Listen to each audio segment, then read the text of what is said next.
rise with the sun. Step 2, get some good, some food in you. Step 3, think real hard about what you wanna be. Step 4, everybody just do your thing. Wake up, today's gonna be a good day. Wake up, today's gonna be a good day. Wake up, today's gonna be a good day. Wake up, today's gonna be a good day. Wake up, today's gonna be a good day. Wake up, today's gonna be a good day. Wake up, today's gonna be a good day. Wake up, today's gonna be a good day. Yo. Set your affirmations, aspirations. I got shit to do, the aftermath of preparation. Good food, good mood, blood in circulation. One step at a time, yeah, that's how you make it. Set a goal you control and the steps you take them. I try to pick one thought, have some concentration. And if I make a mistake, it's called education. I try to do this every day, call it replication. Wake up, today's gonna be a good day. Wake up, today's gonna be a good day. Wake up, today's gonna be a good day. Wake up, today's gonna be a good day. Wake up, today's gonna be a good day. Wake up, today's gonna be a good day. Wake up, today's gonna be a good day. Wake up, today's gonna be a good day. Life ain't easy, yo, I think there's a reason though. Ups and downs, just like every different season, yo. Sometimes I'm high, other times I'm barely breathing, though. I always gotta fight and hide from the demons, yo. Negative thoughts are poison, they rot. Head full of flaws, so here come the clouds. They'll never stop unless I can swap all the bad for the good in my head when I'm lost. Yeah, so I'ma fake it till I make it. Positive thoughts are overtaken, I got patience. One day at a time is how you operate a cadence. A flow, you grow, you show yourself a foundation. Stay away from all the shit that causes temptation. I know that I like to do it cause it's sensation. I live my life in my head like a narration. Don't expect greatness, do my best, man, I'll take it. Wake up, today's gonna be a good day. Wake up, today's gonna be a good day. Wake up, today's gonna be a good day. Wake up, today's gonna be a good day. Wake up, today's gonna be a good day. Wake up, today's gonna be a good day. Wake up, today's gonna be a good day. Wake up, today's gonna be a good day. Wake up, really gon' rise with the sun. Step 2, get some good, some food in you. Step 3, think real hard about what you wanna be. Step 4, everybody just do your thing. Hi, Bullhorn Betty. Thank you for my shirt. Welcome to the Bullhorn Betty Kids Club. Summer Wells went missing on June 15th, 2021. She disappeared from her home at 110 Ben Hill Road in Hawkins County. On her 2-year milestone, we placed this banner on the side of the road. Since she went missing, she hasn't been heard or seen from again. While I was visiting the area, I saw Don Wells working on his truck and asked him if he'd come down and speak to me, which he did. Don Wells and I had a conversation about his daughter Summer Wells and information related to her disappearance. Don Wells maintains that somebody came on the property and took his daughter away. He still believes after all this time she has been abducted. His family came under heavy scrutiny, but they maintained their innocence. One thing Don Wells told me is that they have no new leads into anybody that could have been responsible or is responsible for the disappearance of his daughter Summer Wells. Many people across this country want to know what happened to Summer Wells. Where is Summer? If you have any information related to the disappearance of Summer Wells, you are asked to call 1-800-TBI-FIND. Hey guys, Bullhorn Betty here. So there's something going on in my community and I need your help with. So this is a double homicide that happened in my community, but there's a lot more to this case than meets the eye. This is Thomas Matajek. He actually killed his mother and her boyfriend recently, but the problem here is he shouldn't even have been out of jail. He should have been in a mental hospital, and he is deemed incompetent to stand trial. This right here is our state attorney, and his name is Ed Brodsky. He has been our state attorney in the 12th District for some time. I recently learned our law enforcement officer, Sheriff Rick Wells, has arrested this guy many times and has prepared a case and sent that over to the state prosecutor. Ed Brodsky was supposed to litigate the matter. However, he ended up taking the felony case, reducing it to a misdemeanor, sending it to a misdemeanor court, and then just a month ago sent this deranged mental patient to a halfway house where he escaped and killed his mother. How can you help Bullhorn Betty? You can help Bullhorn Betty by saying, we will not accept this. This is unacceptable. Our law enforcement does their job and they send it over to the prosecutors just to let them go. Now, 2 people in my own backyard have lost their life because of these horrible and poor decisions at the hand of the state prosecutor, not law enforcement. So please, I ask you, is this going to be acceptable in your community as well? This is how you can help. If this case bothers you, if it disgusts you, if you realize 2 people should not be laying in the morgue right now, please consider giving Ed Brodsky a call and letting him know this is unacceptable from any state prosecutor.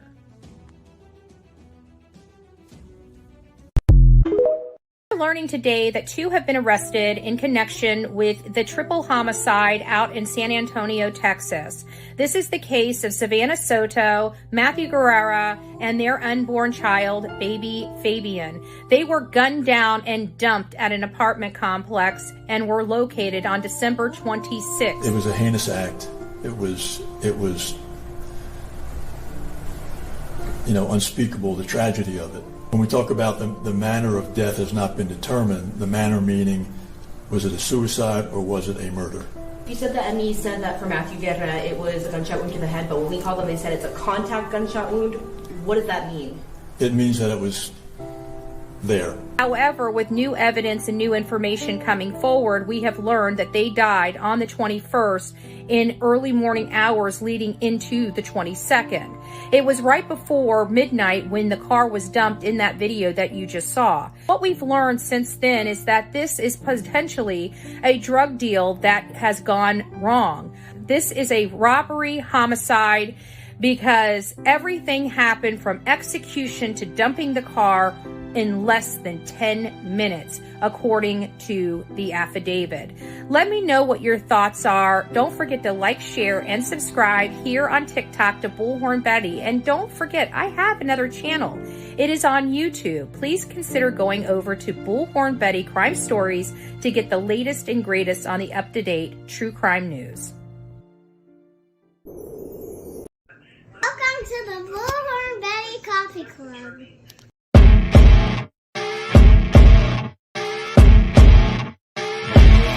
As you wake up in the morning, you want to find the latest, greatest information about criminal cases and have an intuitive conversation about the suspects associated with these cases. Head over to the Bullhorn Betty channel on YouTube.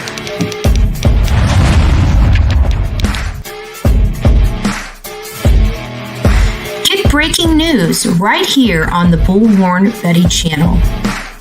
Welcome to the Bullhorn Betty Coffee Club. Enjoy your stay and enjoy your day.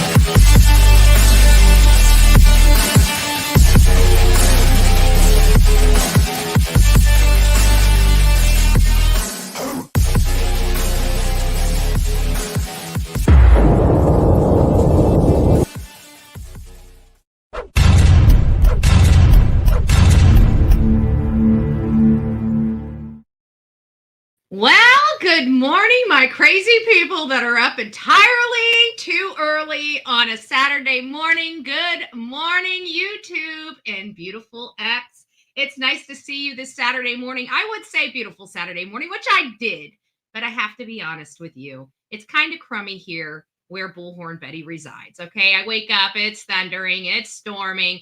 So for best practices, if for any reason, this is Florida, lightning capital of the world, right? So if for any reason we go down, just stick with us. We will be back up very shortly thereafter.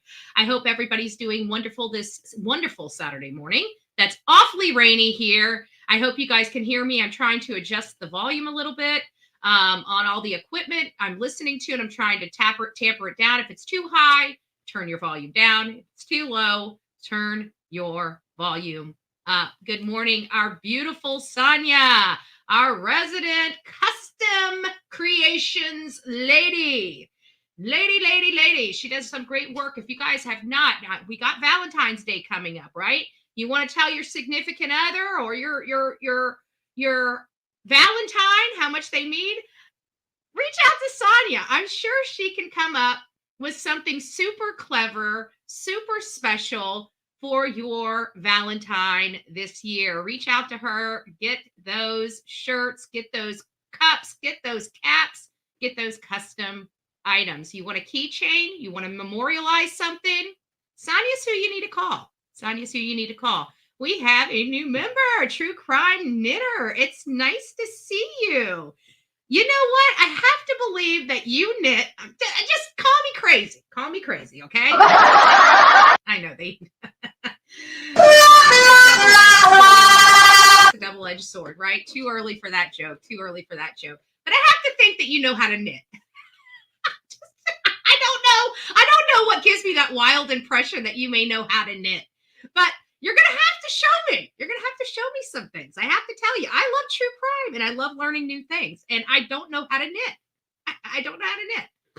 It's nice to see you. Lutines, I hope I'm saying your name right. Like every time I come on here, you got to say you're saying it wrong or you're saying it right because it drives me nuts. I have to know, because my name's Andra, right? And a lot of people, I love being called Betty now. Nobody can screw up Betty, right? When I'm Andra, I'm Andra, Andrea, Angela. I'm like, anything that has an A in it, my head just turns. I just naturally turn my head because nobody says my name right? It's Andra. It's like Sandra without the S. So it's funny. And so I because of that, I love saying, even though my hooked on phonics is broken, I love saying people's name correctly. I just feel like, everybody does. It's just one of those things, right? Our beautiful sweet Misery. Good morning, sweet Misery. I hope you are doing very, very well. Sweet Misery, True Crimes. We've collabed on some Turtle Boy stuff. If you guys are hearing about the Karen Reed case and everything like that, Turtle Boy's in jail. I'm hearing Karen Reed's like, I don't even know what to say right now. You know what I'm saying? Because we kind of expected Karen Reed dancing out of the cells together. And I don't know if this is true. I'm not following the Karen Reed case. Don't beat Bullhorn Betty up this beautiful Saturday, this rainy Saturday morning. Right? I heard she's out of jail. Now, call me crazy. If that's true, that's got to be some karma for you, baby. That's got to be some karma for you. Ashley, you know what? I'm just saying, you got to know when to cheer. Have yourself a cocktail. If this is a true story, Ashley, you deserve a cocktail. And so does every other victim of Turtle Boys. Now, I don't think that Turtle Boy's avocation is, for causes is wrong. Okay. I just want to be very clear. The behavior he's been exhibiting that we're finding out that he has exhibited and is past behavior. So, this is his behavior is something that I don't like. Avocation for a cause, being out there, showing the signs, showing the support, even being loud. You guys know me. I'm all for that kind of conduct. I just think I thought that this case was just like maybe he got a little caught up in the case. You know what I'm saying? Like it does happen. We didn't know of him too much. Obviously other people were following him. He's, he does have a following. So don't misunderstand me. But when it comes to like the turtle, I thought that he just kind of got caught up in the emotion and the passion of the cause. It happens. I promise you, it seriously just does happen. And so whenever I started looking into this and we realized there's other victims and I started hearing this, then I'm like, this is his behavior. This is his pattern of behavior. Now we're kind of like, I thought that's why I was so quiet. But the girl, listening to that girl cry, there's only so much that, I tolerate a lot. It's not like it's my business. It's not like I'm being brought in, but there's some times that I have to utilize my platform to stand on a cause. And when I heard that lady crying, it broke my heart. And there is no way that I'm not going to say something, especially in light of 16 other indictments. And then this, it was just too much. And then it led us to Ashley, which is a beautiful, transparent, that just wants to have a relationship with their children. And just this had nothing to do with saving his children or anything. And he ended up having to stay in jail for a night or whatever it was. But it's still a horrific event and something that somebody should not have to go through, especially over a petty beef. It wasn't even over crimes or anything. It was over stupidity. And a creator wanting to show he could do it. He can put you in your place. And I just can't support something like that. So if you want to hear the interviews about that, go over to Sweet Misery. We collaborated on her channel. She's got a lot of great information and great evidence to support those. Real Me Too, it's nice to see you. She worked around the clock for us to get Savannah Soto information. And, we talked. She came up. She presented everything. She was mostly right. I got to be honest with you. She had a lot of details accurate and correct. There was a lot of details we all kind of just assumed, or several of them that we just assumed because of the lack of information. Either way, it's nice to see you. Good morning, Mama T, Manic Mama T, Angie. It's nice to see you, TL, Emma M, Jules, Katrina. It's nice to see you, TL. Paralegal Liz is up in the house. Darcy, JB's mama. Big Mac Mike is in the house. I have to tell you, Big Mac Mike shocked me. For our resident defense attorney, he was just kind of he's ready to DP both father and son. It was a little shocking, but we're not at the trial yet. Not at the trial yet. Remember, Mike was gun-ho about Alec Murdaugh until he got up on that stand and started and turned on those waterworks and that snot faucet. And boy, hook, line, and sinker. Mike was a winner chicken dinner. Changed sides and all of a sudden he couldn't do it. He couldn't possibly do it. I love you, Mike. It's great. Nice to see you. Melinda, it's nice to see you as well. I think we got Nani's in the house. Good morning, Nani. It's nice to see you. I think we're getting kind of close to the end. Oh, thank you, Darcy. That's so sweet. God bless you for that. God bless you. Sweetie Pie, good morning.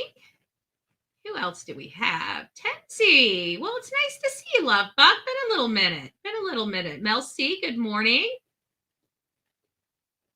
Brown Eyes, good morning, love. Good morning, love. Snow's coming in today. It's something's going on. When Florida starts getting cold and rainy, which we've kind of been cold, it was crazy because when I was coming on last night, which I wasn't going to do, but I really did want to just get some things out there because we have so many cases going on right now. When I dive into like Savannah Soto, where it takes literally everything, all these other cases go by the wayside. So I'm trying to implement some information in for them. And it's been a little bit difficult. Burning the candle at both ends over here. You know what I'm saying? Cool gamer. It's nice to see you, love. Good morning, Gigi for life. Good morning. Who else do we have? I think I got everybody. We have Rapper in the house. Good morning, Rapper. It's been nice to see you. You've been awfully nice lately. You're gonna have to come over here. I'm gonna have to take your temperature. I have to be honest with you. Are you feeling okay today? Are you feeling okay? I'm still waiting for that shoe to drop. I won't lie. Mr. Pookie's Grammy. Oh, that's cute. That's so cute. Good morning. Southern Grammy Wolf in the house. Oh, gave us a beautiful update. It's so nice to hear that she's doing so well. I'm so proud of you. I really am. I'm going to give you a Bullhorn Betty Coffee Club cheer. This is the one that lasts for a little minute. You deserve it.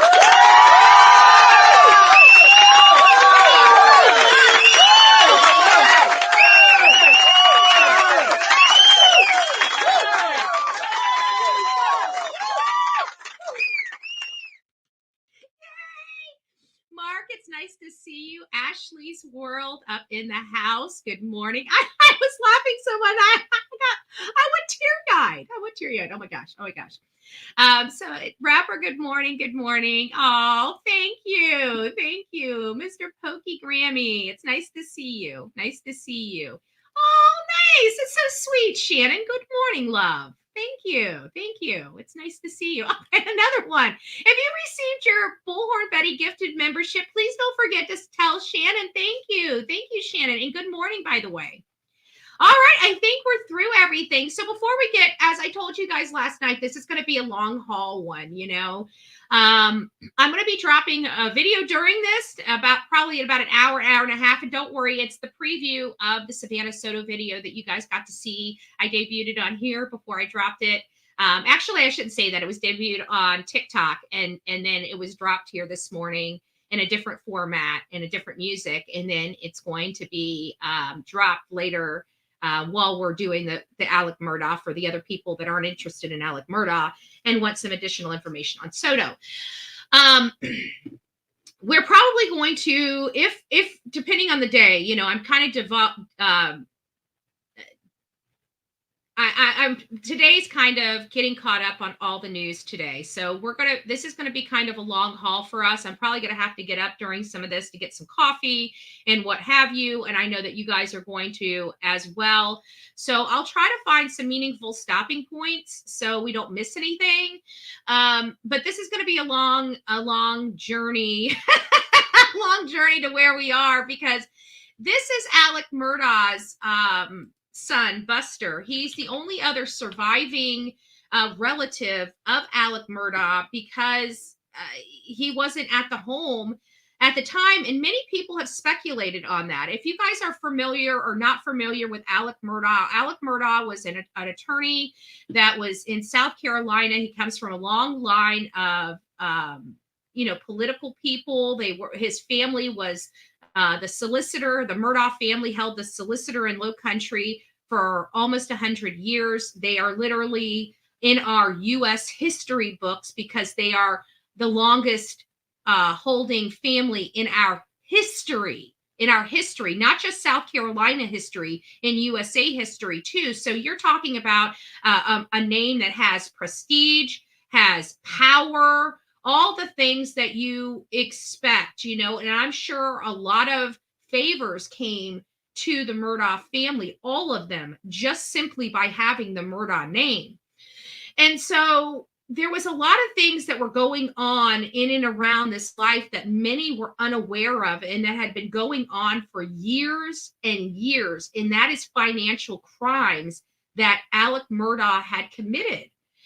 In 2015, a boy by the name of Stephen Smith was ran over in the middle of the road. At least that's what everybody was told to believe. His mother didn't believe it. His mother believed that this was a hate crime or something.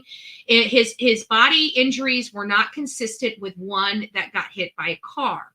The body has since been exhumed. So before I go down this diatribe of everything, it does appear that a something on a vehicle actually hit Stephen Smith, whether it be a bucket, like a paint bucket, whether it be a mirror, but it wasn't the physical vehicle itself, and why he didn't exhibit like he had been hit by a car, because it appears that maybe something that was protruding off the car, like a mirror or a bucket or something, is what may have cracked his head, and he died right where he lay. That's where he was hit. That's where he died. That's where they found him.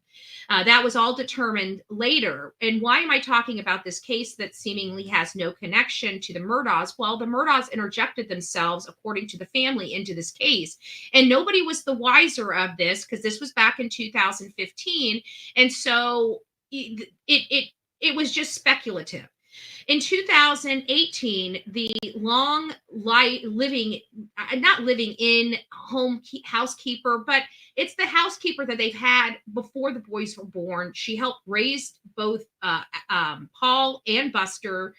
She was like a relative in their family, and that's how the kids looked at her. She took a tumble at the Moselle property and she died. Well, Alec ended up suing himself, concocting the scheme with Gloria's children, which wouldn't be none the wiser. They don't, he was able to easily manipulate them, is I guess is the easiest way to say it. Well, he ended up getting a multi-million-dollar settlement on their behalf through this scheme that was concocted between him and another attorney, and they ended up robbing those kids of that money. Again, nobody knows at this time that this is all happening.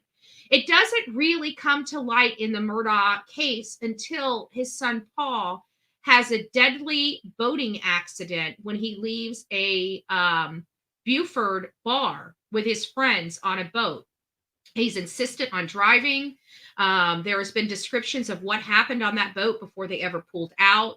Paul was extremely and highly intoxicated. He slapped his girlfriend. He was arguing with people. People were wanting to drive the boat. He would not let them. And then he ends up hitting it into a piling for a bridge. Mallory Beach is, she exits the boat. A few other of the individuals and occupants of that boat go overboard. Some have some major hand and facial lacerations, but do not die.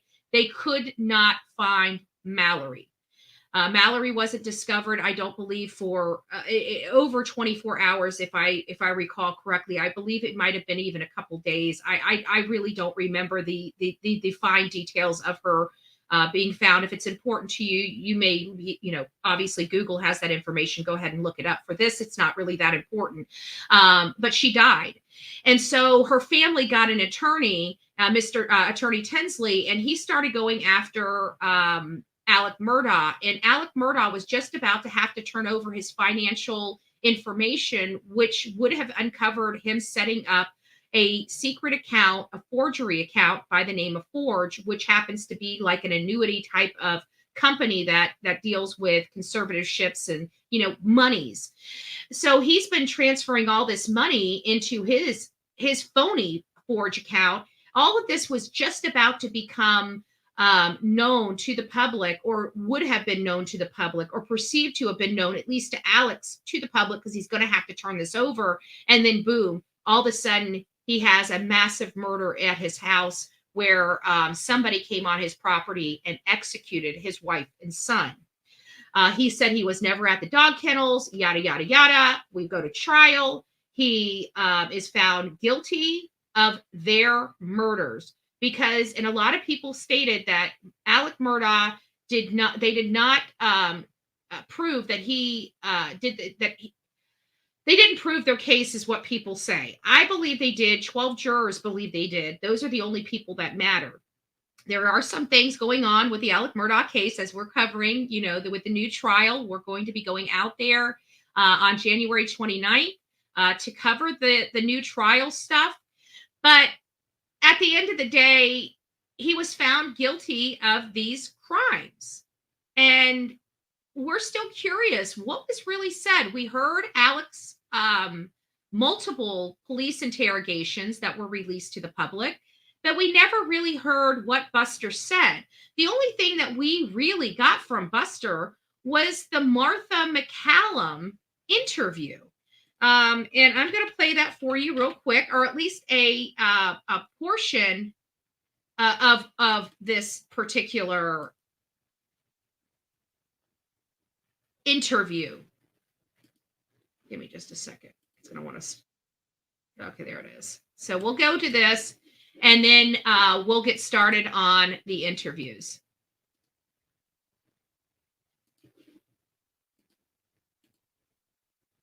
Are you fearful for your life if you believe the killer is out there? Absolutely. State versus Richard Alexander Murdaugh, defendant. Indictment for murder. Good morning. You lied, Nice to Agent see Owen.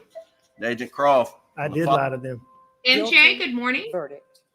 So this is a weird phenomenon that I'm seeing with Buster.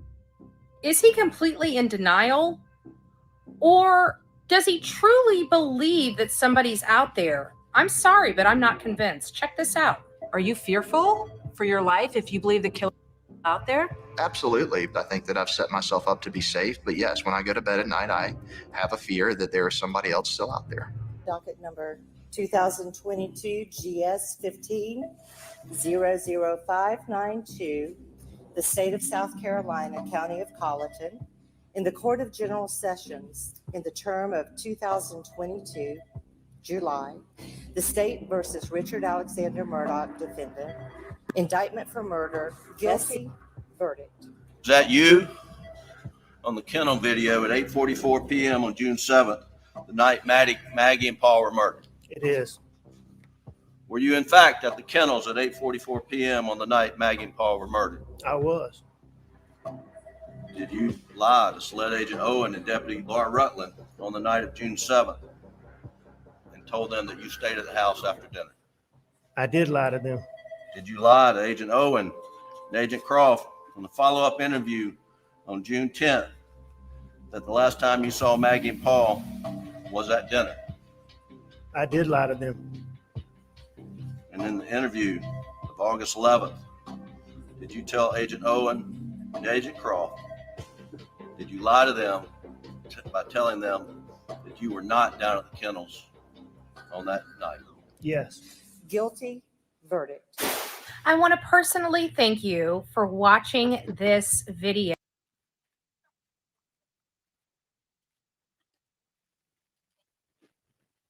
All right, so that's kind of what, Buster had said. He doesn't believe that his father is capable of carrying out this heinous act against his mother and brother. I don't know anybody that was raised the way he was raised that, even I don't believe either one of my parents could possibly be capable of carrying out such a heinous act. I don't know of any parent or any child that wants to believe that of their parents. So naturally, I understand that Buster would not want to believe that his father did this, but he acknowledged his father being potentially a psychopath.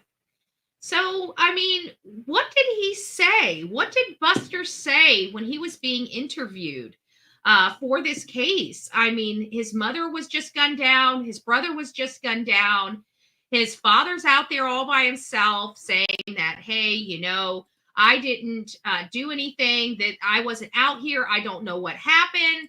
So now it's time to hear what Buster has to say. This is stuff that has just been recently released from Law and Crime. This is something that I believe is new to the world. I have not seen this yet.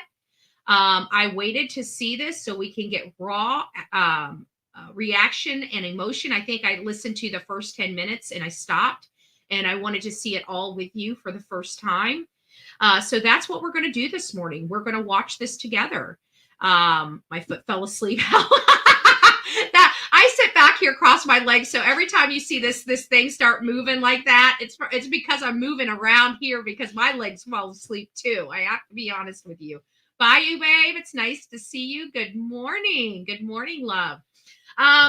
Shoot, you know what?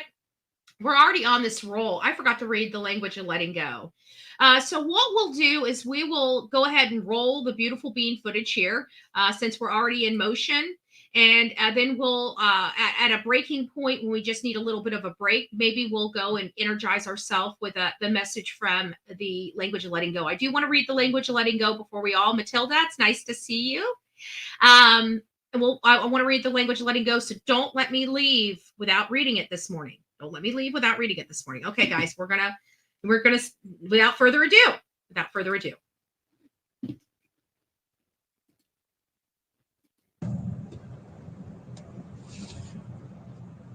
First thing I noticed is that he marked, did you notice that?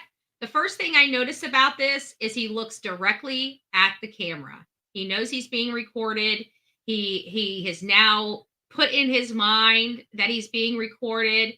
He's going to Columbia, so he's already, putting on the lawyering hat that he's been taught his whole life. So They said Alien, not Aileen, and she's harassing our Jules. I don't think Aileen is harassing our Jules. I don't know what Jules you're talking about, but Jules is in our chat here, our Jules. And she knows that she, well, one, I believe she can handle herself. But secondly, if she had any problems, she knows she can come to me. So hopefully not. They'll just to inform everybody, we already have 120 people in the chat. Just to inform everybody of the rules, please be respectful. You're allowed to have your opinions. Mean what you say what you mean, but you don't have to say it mean. Some of these topics we're highly emotional about it. So we all need to remember that we're highly emotional about it. And when we start feeling ourselves getting hot under the collar about something, maybe take a deep breath and reread your comment before you post so it doesn't offend somebody else. Just be cognizant of that. And literally the only rule of the chat, we have one, and it's don't be a Richard. And if you don't know what that means, is don't be a dick. Okay. Don't be a dick. That's it. Okay, good. Good. Pete, it's nice to see you. So hopefully you guys have fun in the chat. Enjoy the conversation while we watch this. I'm going to call it an interrogation because I truly believe that's what it is. I mean, it's a witness interrogation, but it's an interrogation to a double homicide. So that's what we're going to claim it to be.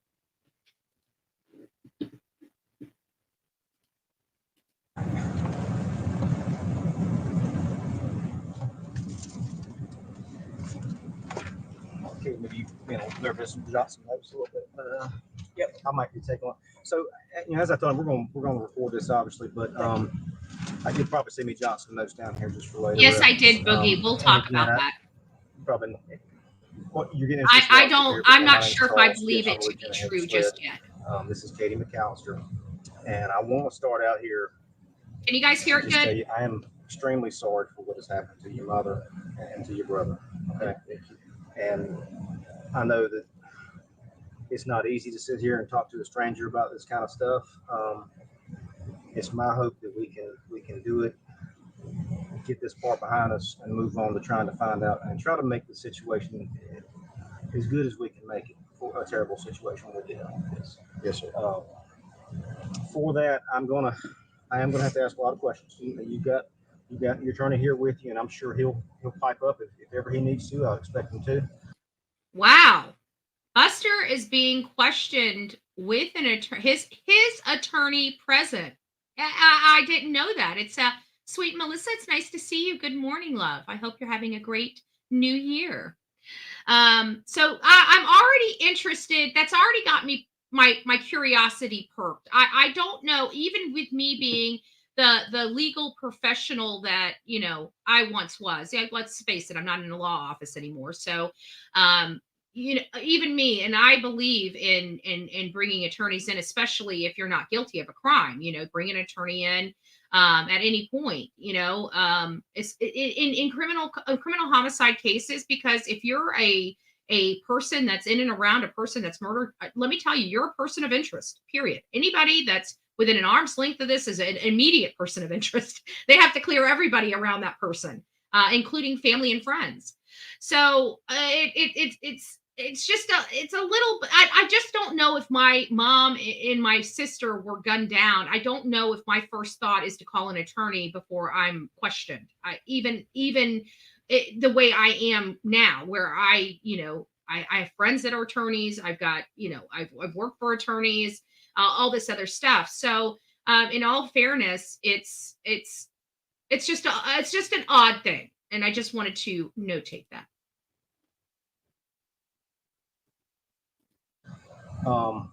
But for you, what I want you to understand is, your family is in some ways no different than mine, no different than Katie's. We have our good, we have our bad. What makes your family maybe a little bit different is that your family is very well known and other things associated with that. And because of that, people talk, people put rumors out there, people make things up if they don't have anything to talk about. But once these things kind of get out there, when we're doing a full investigation, we kind of need to do what we can to say we've asked those questions, we've addressed them, and we've dealt with them. Yes, sir. So okay, now one last thing. I'm going to let this roll. I'm going to let it roll, but there's just one last thing. This is why it's so important. Okay, you just heard what that officer said about the rumors and stuff like that. This is why it is so important, and this is a perfect segue into this conversation. Why I tell you guys, don't be calling in tips just because you feel it. Okay, just because you feel you have good information that might be beneficial, you might have good information, but what happens is you create a problem for law enforcement, because when they're in an investigation, every time a tip is called in, whether it holds water or not, they have to investigate that. They're required to. So if you're not a person that has firsthand information, has evidence for, or knows somebody that does, then you really are. I understand we all try to help, and so I'm not beating anybody up for this at all by any stretch of the imagination. But we as a group, we know we're true crime junkies. We know we're here to try to help, but we're here to try to help visually. We're here to bring awareness visually.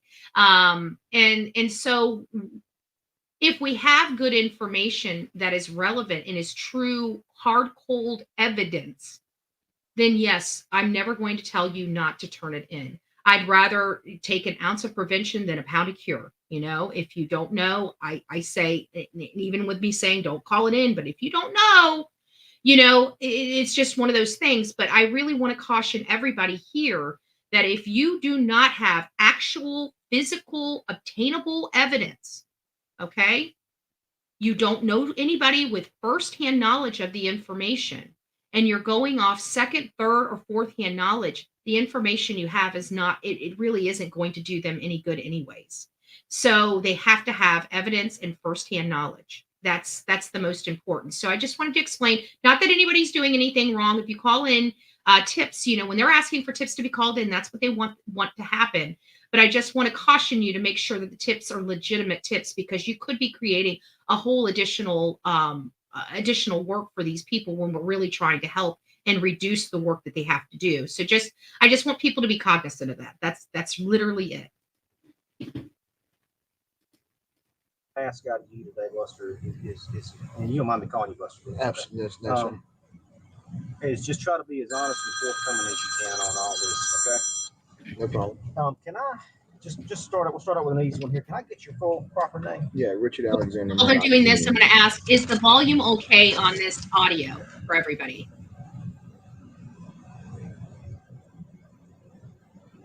And your date of birth, sir?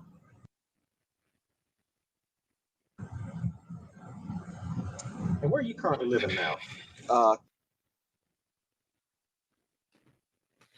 Sweet, I'm just pausing this just for a second. Sweet Misery, if you have questions, put them down in the chat, and I'll try to star them. And when we get an opportunity to stop, I'll, if I miss one, I might miss one, because the chat. I listen to this and I listen intently, and then I forget to look at the chat. It's my fault. I know I try to do the best I can. But if you do have questions, put them in the chat, and I'll try to grab them and star them. And when we have an opportunity to stop, maybe we'll go to the questions and answer them the best we can. And if we don't know the answer, maybe we'll try to do a little bit of research to find the answer. And if we can't find the answer, then you'll have to do your own additional research on it. But we can see what we can do. We're just trying to get some clarification. Box of Shameless, it's nice to see you. Good morning. Good morning. Good morning. All right, so I'm going to get myself another cup of coffee. So I'm going to mute myself on this end, but I'm going to play it on my phone so I don't miss anything, okay?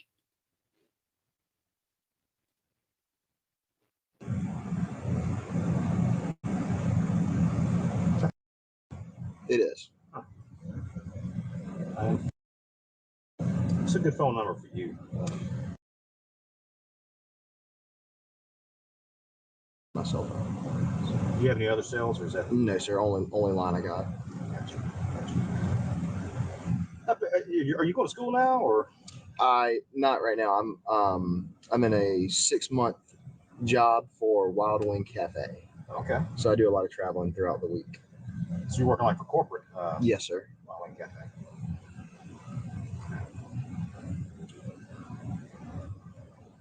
How long have you been living in Columbia? Been living in Columbia since 2018.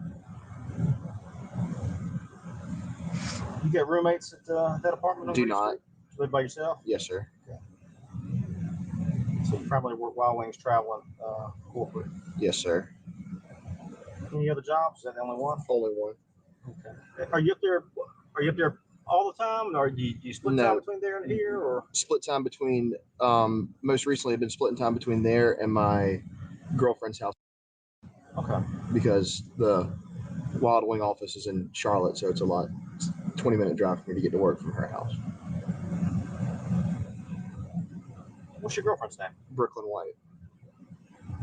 White? Yes, sir. Okay. Is she of the White family up there? If you're familiar with the White House and all that, No. That was a big name up there. Okay. Where does Brooklyn live? I don't know her house number. It's on a street. Does she live by herself or with her family, or? Her mom lives there, and she just recently moved out of a house there now, and is in the future moving to. So I'm sorry, Brooklyn moved out of her mother. No, Brooklyn and her mother have been living at her mother's house, and Brooklyn just moved out of a house that she had with a couple of roommates in because she finished school. I got you. Okay. Did y'all meet in school? We did. Okay. You know Brooklyn's phone number offhand? No, sir, I don't. Probably should. You know, I didn't know my wife's for the longest time because nowadays nobody remembers numbers. You used to have to remember numbers, obviously, so you go to any phone. Now you just plug it in, you forget. I've never told her that. Okay.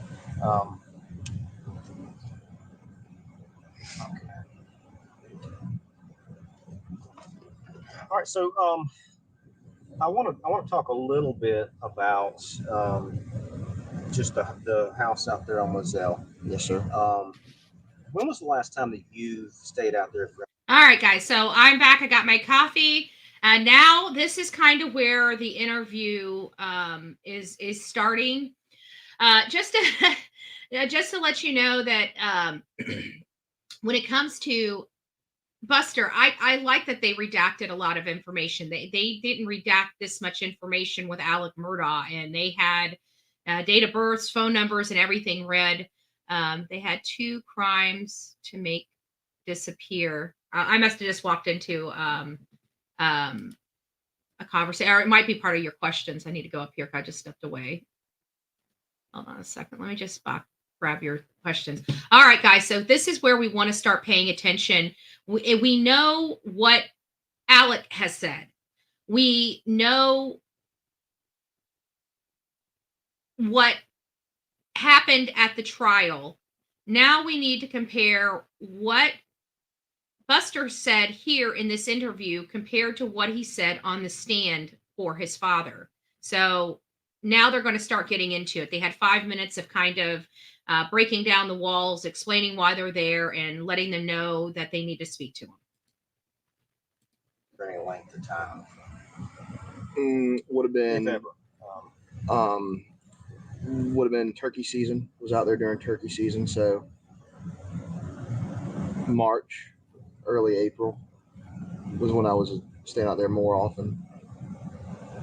March, early April this year. When you stay out there at Moselle, where do you stay? Where do you lay your head at? I stay in my room. And that's in the main house? It is. And if I'm in the main house, how do I get to your room? If you walk through the front door of the main house, there's a staircase to your left. Mm-hmm. Staircase goes up onto a raised up banister, and there's a room to the right and a room to the left. And my room is the one to the right. How about Paul's room? Is the one to the left? Is the one to the left?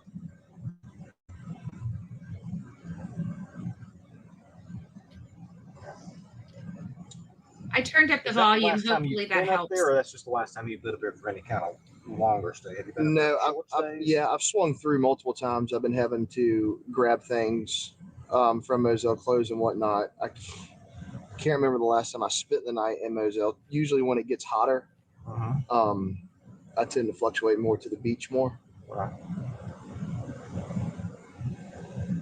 But turkey season would have been the last time that I've stayed, multiple nights in a row. Okay. So, I mean, you may not be able to remember the exact date. Can you remember about when the last time you spent a night in Moselle was? Was it in the last month, last couple of weeks? I mean, let's see, it's June now. Yes. June 10th. So this is June 10th. Just to let you know what date it is. June 10th is when this interview was conducted. Again, this is Buster Murdaugh, the surviving child of both Alec and Maggie, and his brother Paul and his mother were the ones that were gunned down. This is Buster. This is Alec Murdaugh's oldest son, and he was the only surviving family member outside of Alec. I really can't remember. It's been a decent amount of time, weeks, maybe even a month. And so, Buster, as you're getting back and forth from place to place here, you have a dedicated vehicle you get around in? Yes, sir. What year is it? What color is it? It's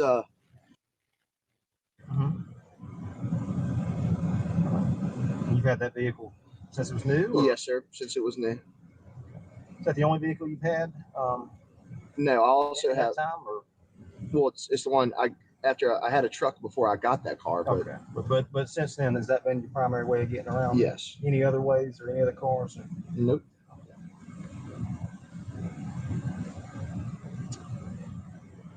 I believe so, Tippy Toe, because this was June. What did I just say? June 9th or June 10th? Okay. So, I guess let's go ahead and kind of get at least close to the incident we're talking about here, obviously. And I may have to digress back and forth. I'm sorry, it's just the way my brain works. No problem. And we're just meeting for the first time, so something might occur to me. When was the last time that you recall speaking to your mother? I spoke to my mom I spoke to her a couple times, like Monday afternoon, around probably the 4 to 5 hour range.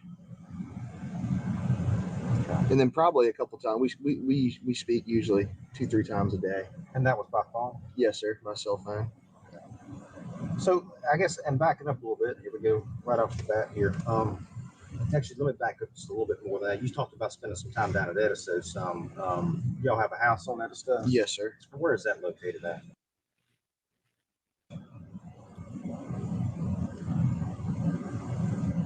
And that's the one down near, kind of near the marina, right?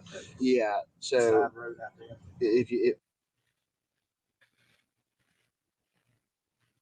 Is where our house is. What was that number again? Have you stayed down in Edisto anytime recently? Yes. When was the last time you stayed there? Was there Memorial Day weekend? Would be the last recent time. Okay. Were you there? Talking about Memorial Day weekend, did you come down what day? Friday, Thursday? Or no, I was there. I was there probably Wednesday. Okay, so are y'all burning up back there? We're cool. Yeah. Good? Yeah, we've got the vents open. Let me get the it might help if I actually had the There you go. There's the money shot. Oh my gosh. He said that. So Buster is sweating. That's nervousness. He's sweating. He's wiping his head. Holy crap. Holy crap. That, I don't know. I don't know what you guys think about that. I don't know what I think about that. Because it could be a couple things, right? It could just be that this is, anxiety from the situation. I mean, he did just lose his mother and his brother. This could be because he's not telling the truth and he's trying to think he's under the gun. He's under pressure. It could be a multiple things, but he's sweating, and it seems like everybody else in the car seems to be comfortable because they said, "Hey, are you guys?" And no, we're fine. We got the vents back here going and everything. He's wiping the sweat. Interesting. Not, I gotta say, he's a young kid. He just lost his brother and his mother. Okay, so we also have to take that into serious consideration in this. But I don't know. I don't know how you guys feel. So we'll Why is there interviews always in the car? Because it's rural. They probably don't have office buildings out there. That's probably why all their vehicles are souped up with cameras. This is why why we have to have cameras in the cars, because they have to interrogate. They've got to interrogate. Out there, that's what people don't understand. You probably live in a more populated area. Out there at where that Moselle property is, their Moselle property is there. It's a large property. There's not too many neighbors around them. There's neighbors down the road, but it's a significant hike down the road to get to any neighbor near them. There's not a neighbor across the street, and I think that that's important, because people are saying, well, how did the neighbors hear? There's no neighbors. The two houses on the front of the house are their hunting cabins. They're not lived in by other people. They were Murdaugh property. So, I think that's probably why, potentially. I don't know that to be the facts. That's just my assumption. It's usually so full of junk, I don't have to worry about it. So. All right, so you there probably Wednesday before then, and stayed until Memorial Day or past Memorial Day? I stayed until Sunday. Left on Sunday and went to Columbia. I gotta listen to that again. I gotta listen to that again. I thought he just said that he didn't stay. He was out at the property, but he hasn't been out there for months. We'll just keep going. We'll have to go back to it. We're going to watch this several times, because this is not going to be the first time. She was not there for Memorial Day next year. Okay. So who all was at the house during Memorial Day? My mom, my dad, my brother, and staying with us were 3 of my brother's friends. Interesting. You remember who those people were? I do. One boy was. I don't like that they redacted their names. They could have kept the first names. Yes. Okay. The other person was.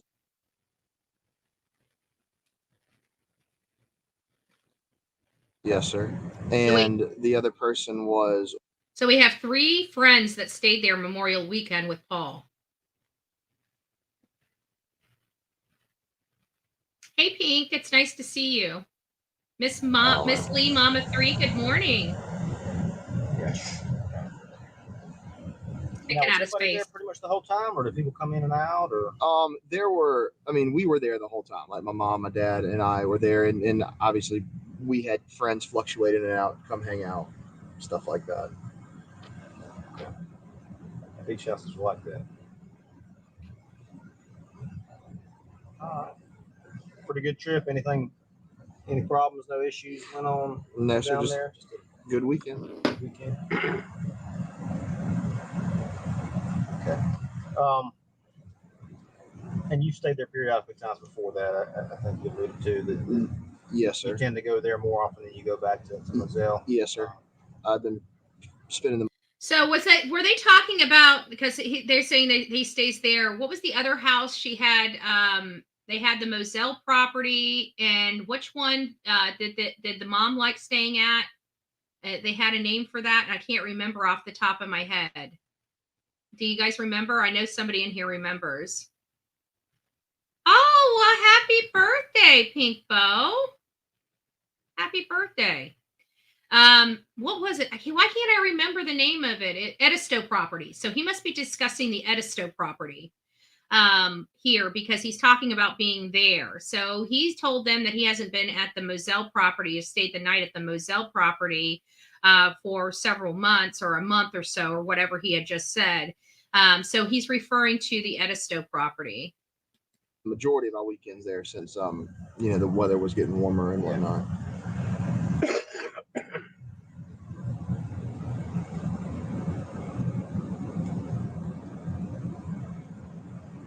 Now, going back to the days when you worked at Moselle, or I'm sorry, when you lived at Moselle, did you ever do much as far as work on the property or any of that kind of stuff? Yeah, I try to help out with what I could. And when you were working out there on that property, did y'all ever have any problems with things like theft or strangers walking up, people hunting where they shouldn't have been? And people do. I mean, was that ever anything you can remember? As far as people hunting, we've had a tremendous issue with a group of Let's look at this, because I just saw something. I want you to watch his body language as he's being asked this question. We're going to go back. I wasn't going to do this. I probably should have done this before. Let's go. I want you guys, let's listen to this. Let's watch this again. Now, going back to the days when you worked at when you lived at Moselle, did you ever do much as far as work on the property or any of that kind of stuff? Yeah, I try to help out with what I could. And when you were working out there on that property, did y'all ever have any problems with things like theft or strangers walking up, people? Look at that. Look at that. He's saying no. His body language is saying no to the answer. They're asking him but then all of a sudden he's realizing this is an opportunity to say something. His head was shaking no. He was saying no, and then he started saying, "Oh, you can see almost the light bulb go off of his head." That this is an opportunity to segue into something else, because look at what he's saying. Let's watch it again. Okay, there. And when you were working out there on that property, did y'all ever have any problems with things like theft or strangers walking up, people hunting where they shouldn't have been? No. Yeah, people do. I mean, was that ever anything you can remember? As far as people hunting, we've had a tremendous issue with a group of dog hunters, and so they would always, release their dogs. They would run on our property and stuff like that. But other than that, did it ever get like confrontational or anything with any of these people over the years that you were aware of or anything? I mean, nothing crazy. Just telling people like hey, keep your dogs off the property. How about things going missing, things getting stolen? Never had a problem with that. Never have noticed anything stolen. Never reported anything stolen.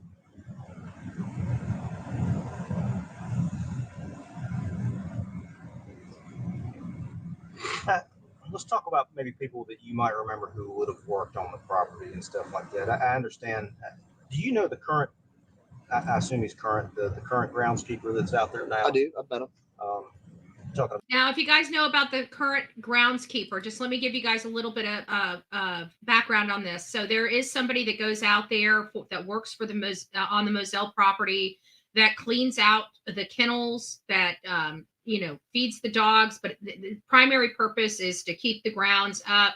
And his job is to spray down the kennels. And so what he testified to under oath is that he was out there that day. He talks about his procedure. He goes in there, he gets the dogs out, he puts their beds up on top of their kennels. They have like a little shelf thing. So he takes the beds, they all have beds, and he puts them on top of this thing, and he sprays all the kennels out. And he's very dutiful. And this is why I stopped this. He's very dutiful to take the hose and pull it all the way out and wrap it very particularly each and every time he is done. And this was a sticking point for the state, because the hose had been tampered with after he had been out there. So when he wrapped that hose, the hose was not in the same position as it was when he left. It seems like an insignificant detail, but it means somebody used it. And the whole time that they were talking, it didn't appear that anybody had used it. But that groundskeeper confirmed his process and talks about how he wraps the hose, and he wraps the hose like this every time, so it doesn't get bends in it and start springing leaks. There's a reason why he does it, and he explained it. Yes, and he was a very important witness in my opinion, because we had such a small window of time, and people wanted to know, how could Alec possibly not be have blood or anything on him, because he could have stripped down and hosed himself off. The hose was tampered with. He could have washed away some evidence. He could have washed away some blood. I mean, at the end of the day, he said he was touching his son and his wife. Their injuries were pretty extensive. There was a lot of blood and tissue around about that property, yet his shoes and clothes exhibited none of those. So a little odd. So I digress, but just wanted to bring that up. About CB Ray. You've met him. I have. Before CB, was there anybody else that worked there? There was for a long term. There was a fellow named Ronnie Freeman who worked out there. Ronnie Freeman worked there for quite a while. Yeah. I can't remember his entire stint, but it was several years. And was Ronnie? Why did he end up not working for y'all anymore? He expanded into his own business venture. He created his own business and wanted to take that on. Okay. So it wasn't a bad thing. Oh no, he just had an opportunity and he wanted to take it. So I believe had to so. give us his resignation. Are you aware of any employees or other people that worked out there, or anything like that had to be let go or had to be terminated or not renewed? Or anybody you ever had problems with out there? No, sir. To this day, those are the only two people that have been out there. Okay.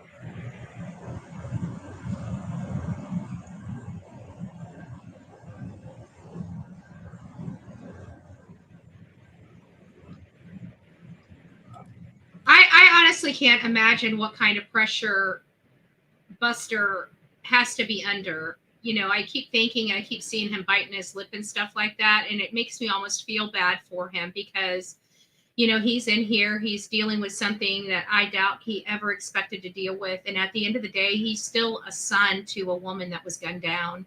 And no matter how we perceive certain actions that he's taking or the family's taking, I mean, at the end of the day, we do have to remember this is his mother. And I have to imagine that this is a very painful event for this young man, one that he did not want or expect, despite what we feel about him. Remember that even if we think he's a liar and a no good kid, that's at the end of the day, that is our opinion and our speculation. It is not fact. And I'm not really happy or pleased with the situation, but I do feel bad for him. I will tell you that. And I'll touch on Mr. Rowe here a little bit more in a second. Let's go back to, I guess, working on our timeline here. So you left Memorial Day weekend. That's that Sunday. And you go back up to Columbia that evening, I suppose? Yes, sir. Okay. And from there, are you there for the rest of the week, or? I stayed in Columbia. I had a... put that on mute. I apologize.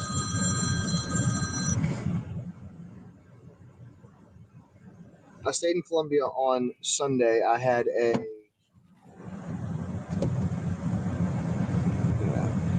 FaceTime interview on Monday, so that's why I went to Columbia and I sat in Columbia on Monday to do that. I had a FaceTime interview. I did. Hang on. This might have been.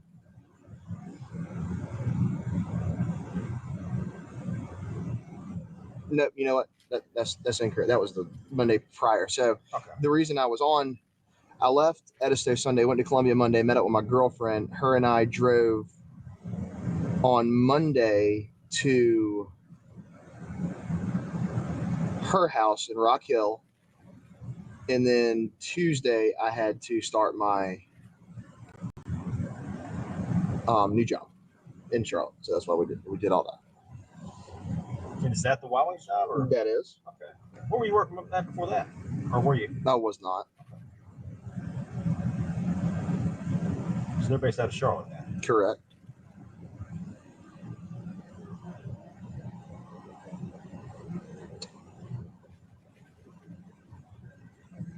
So rest of the week, you were working, I guess? Yes, sir. Okay. Was all that work done in the Charlotte area or where? In the Charlotte area. And you were staying in Rock Hill at night, those nights? Actually, or I was in the Charlotte area for Tuesday, Wednesday, and Thursday, Friday, I was in Greenville. Was that work related? It was. So Thursday, Friday in Greenville, and then after Friday, where then? Saturday, drove down to Columbia. Well, were you staying overnight in Greenville? Yes, sir. I was in a hotel. Okay. So Saturday you drove to. I'm sorry. Saturday I drove to Columbia. Okay. And now your girlfriend's not with you on these trips. She met me when I left Greenville on Saturday. She met me. She left me in Columbia on Saturday. Okay.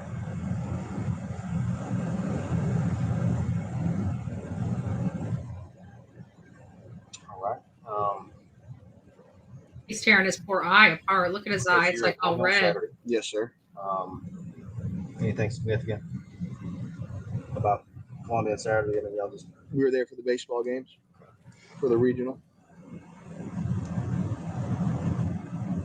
Stayed in Columbia that night? Stayed in my apartment.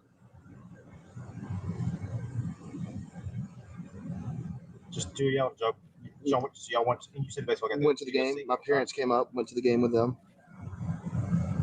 Okay, so your mother and father came up to the game Saturday? Yes, sir. They also stayed the night in Columbia on Saturday. Went back to the game on Sunday.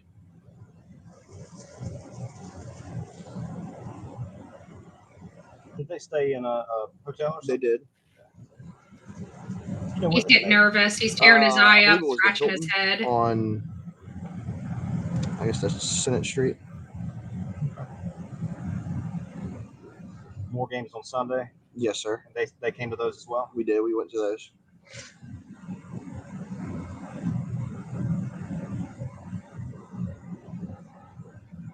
So that brings us to Sunday after the games. Afternoon. Hung out in Columbia in my apartment. Stayed Sunday night. Woke up early Monday morning. Had to be back in Charlotte for work.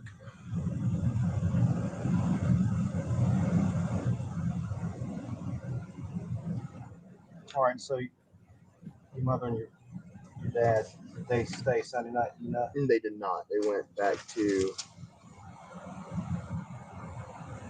Moselle.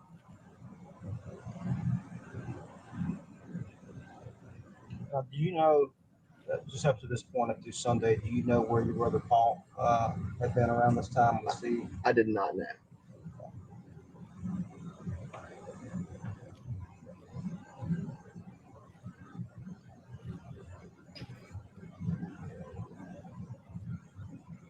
Did you remember having any conversations with Paul? Obviously was there during the trip to Addison. Yes, sir. Said, and you didn't report any issues, anything unusual. He didn't tell you about anything, any problems he was having, or anything like that. No, sir. Do you remember prior to Monday any conversations you had with Paul or anything specific, phone calls, anything like that? No, sir. And he didn't come to games, obviously. He did not. He did not. Actually, I think he was in Charleston because I know he was going to have to leave Charleston if he wanted to come to the game and come, and he didn't. So I think he just remained down there in Charleston. Is he seeing anybody now, or? I don't believe so. I don't know.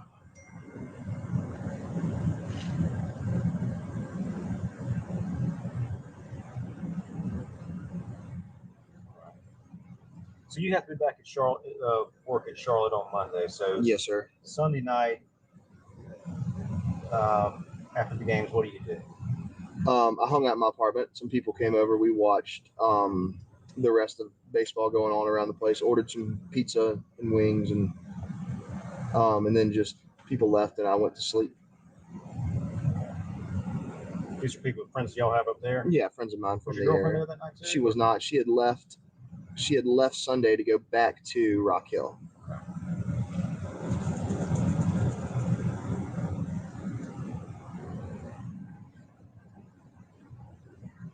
Who were some of the people that came over Sunday? It was just two. It was a buddy of mine named, and then later on that evening, a buddy of mine named came over. These people you know through school, or? Yes, sir.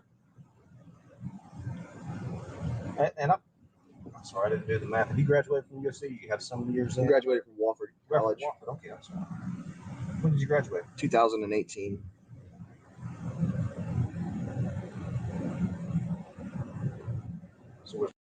Graduation present. It was. No, yes, that was the graduation present. Gotcha. Not bad. All right, so comes over a little later. Had left by the time. No, sir. Still there. Just the three of us. Watch the rest of the games. Yes, sir. They both left afterwards, or did they stay over? Or? They both left. We watched a pay-per-view fight at 11, and then they left when that was over, probably around midnight.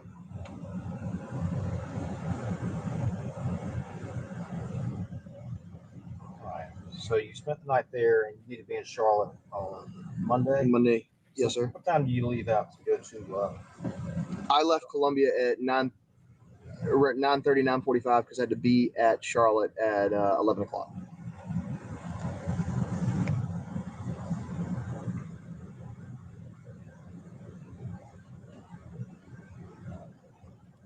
Who's your boss up there in Charlotte? Anybody you report to, or? Yeah, I report to the vice president and the human resources agent. You know the names off. Unfortunately, Pink, it kind of sucks a little bit, but they have to ask these questions. It's part of their job. I mean, you got to think, even in missing children cases, the questions that they have to ask the parents is something that's just it would turn your stomach. It would turn your stomach. But it's part of the job. They've got to ask these questions, because if they don't ask them, nobody else will. And as hard as it is, that's why I always say, these law enforcement officers, they know what they're doing. They know that they're hurting you. They know that, but they have to do it. It's part of their job. So they want to try to get through it, especially with anybody associated with a victim.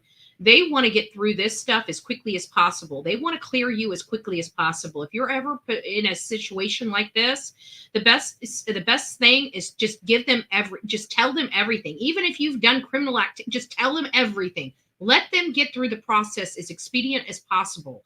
It will be a benefit to you no matter how you look at it. I promise you. Throw it all on the table. Let them pick up the pieces. If you got nothing to hide, don't hide it.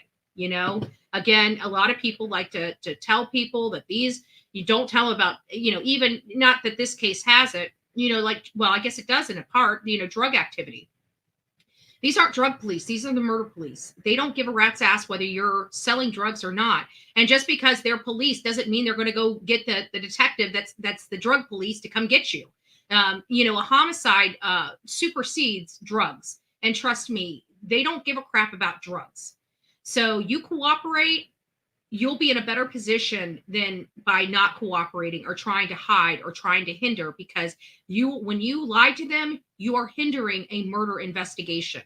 And now they're going to come after you for the drugs, right? Because you should have just been honest. They would have looked the other way. Depending on the situation. I shouldn't say it like that. Depending on the situation. I've seen officers look the other way. Because at the end of the day, they don't really care about the low-level drugs. They want the murderer. Just a thought. Just food for thought. Yeah, the VP's name is... Do not know how to spell the last name. Period it is. Okay. And the HR representative is... All right, so you had to be there at 11, so you go work up there on Monday. And Morning, Pebbles. do you speak with any of your family members at all? Charles, I'm gonna step out 1 second. To a certain point on Monday, just about anything. Yeah, me and my mom had shared several phone calls. Interesting that the other detective, now the lady that is stepping out, she is the FBI liaison. She's the one that came in to be the liaison to the FBI. She doesn't know the Murdaughs. She doesn't have connection with the Murdaughs. And so I find it a little interesting that she excuses herself from an interrogation for whatever reason. So it could be something unrelated. It could be relaying information to somebody else. It could be something that just she can't discuss, or, maybe it might be the higher ups providing her information that she might have to question Buster on. We don't know what the situation is. I will tell you that it's usually not common for a law enforcement agent to excuse themselves in the middle of an interview. That's all I can tell you. She was trying to get me.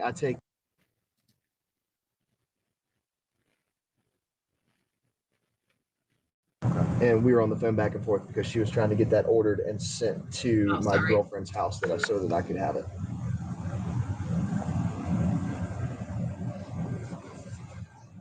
Remember about what time she spoke to you? No, I just remember it was during the afternoon period. I was traveling around, didn't keep touch. I also spoke to my dad in the afternoon around probably 3:30.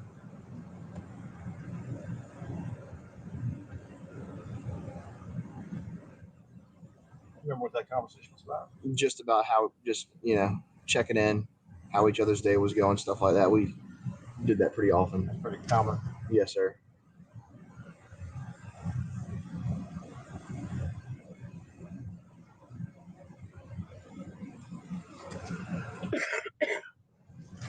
How would you describe your relationship with your father?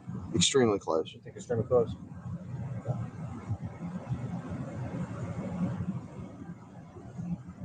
How about with your mother? Extremely close. And your brother? Extremely close. And I'll talk a little more about your family in a little bit. I know some of this stuff's kind of probably a little difficult to talk about, I know, so I'm trying to get through some timeline things here. So you have a couple conversations. The last time you talked to your father was around 3:30 at least. Yes, sir. How about Paul? Did you talk to Paul at all on Monday? I hadn't talked to Paul since Saturday. I spoke to him and asked him if he was coming up to the game. He informed me that he was not coming to the game, and that was the last time I spoke to him.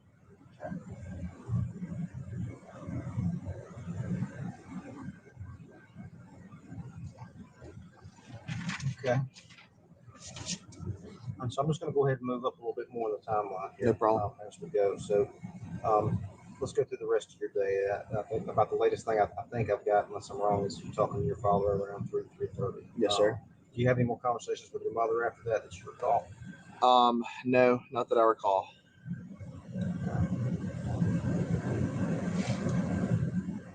Okay. Just kind of walk me through the rest of that day, if you will. Well, I was at work. I was at a Wild Wing restaurant. I was calling applicants and scheduling them for an interview to come the next day. Where was that restaurant located at? It's in Charlotte. It's off of a road called Airsley's Boulevard.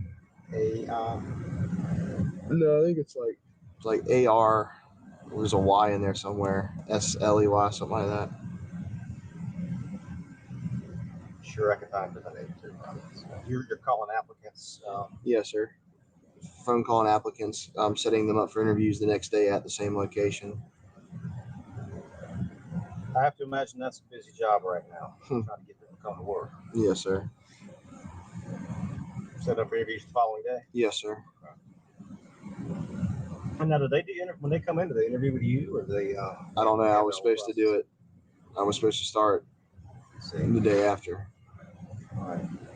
So you're there for a while doing that. How long are you at work? Probably till 4. Probably left around 4. And I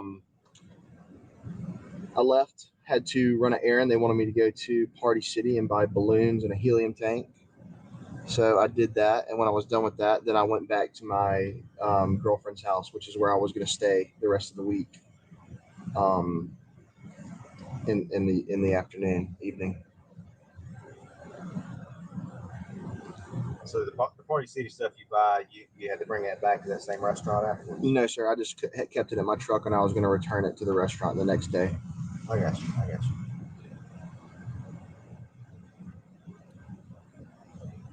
I wonder what all that noise is now. I just now noticed that there's been a lot of noise in here, a lot of background noise. So you go back to your girlfriend's house? Yes, sir. It's just you and her there. Her mother's not there? It is just her and I there, and her mother doesn't get there until later when she gets off work. About what time was that you got back? I probably got back around 5:30. And mother gets there Probably 6:30. Yeah. Were you there when she got home? Yes, I was. I was there for the rest of the night. Okay. Anything significant happened the rest of that evening that you can, until the time that you obviously find out something? Anything leading up to that point? No, sir. Just standard sitting around watching TV, got in bed.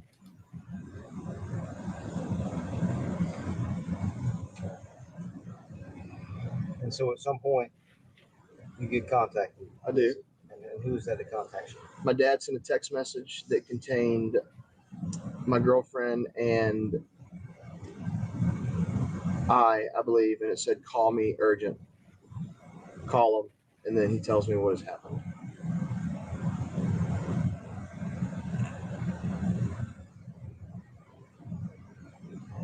You still have that text message? I do. So you call him and he tells you? Yes, You remember what he told you? When I got on the phone, he asked me if I was sitting down, and I was asking him if everything was okay. Is anything wrong? And he said something terrible has happened. I could tell that he was emotional. He goes on to tell me that my mother and brother have been shot and killed, and it gets to the point, and then he hands the phone to my Uncle Randy, and then he proceeds to tell me the same thing. And I told him that I am getting my stuff prepared, and that I am on the way home.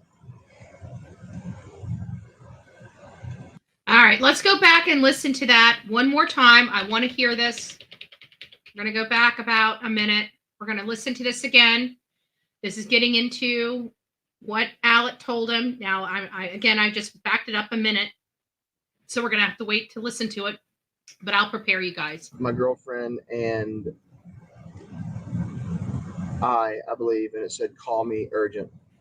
Oh, I didn't go far enough. Okay, let me take it back to, let's try it again. Point. You get contacted. I do.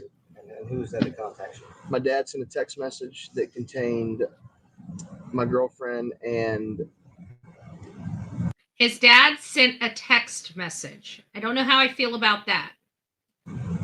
I believe, and it said, "Call me urgent." Call him, and then he tells me what has happened. Okay, so now he's going to basically try to tell this law enforcement officer verbatim what happened and how it happened.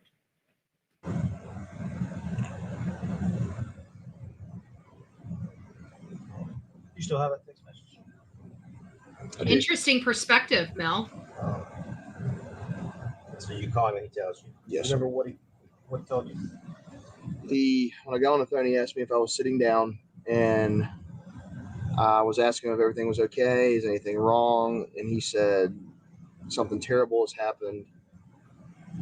I could tell that he was emotional. He goes on to tell me that my mother and brother have been shot and killed, and it gets to the point, and then he hands the phone to my Uncle Randy, and then he proceeds to tell me the same thing. And I told him that I am getting my stuff prepared, and that I am on the way home. You know what, Mel? I think I do want to expand on that a little bit, because we have to think about this. This was literally days. This was June 10th.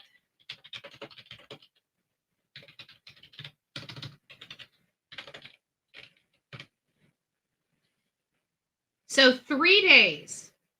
I want to put this in perspective.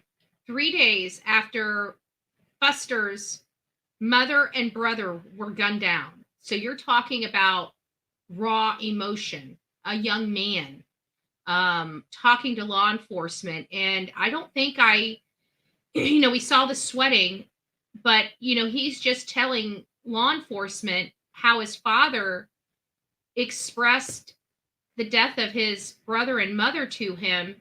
He didn't shed a tear. His voice didn't quiver.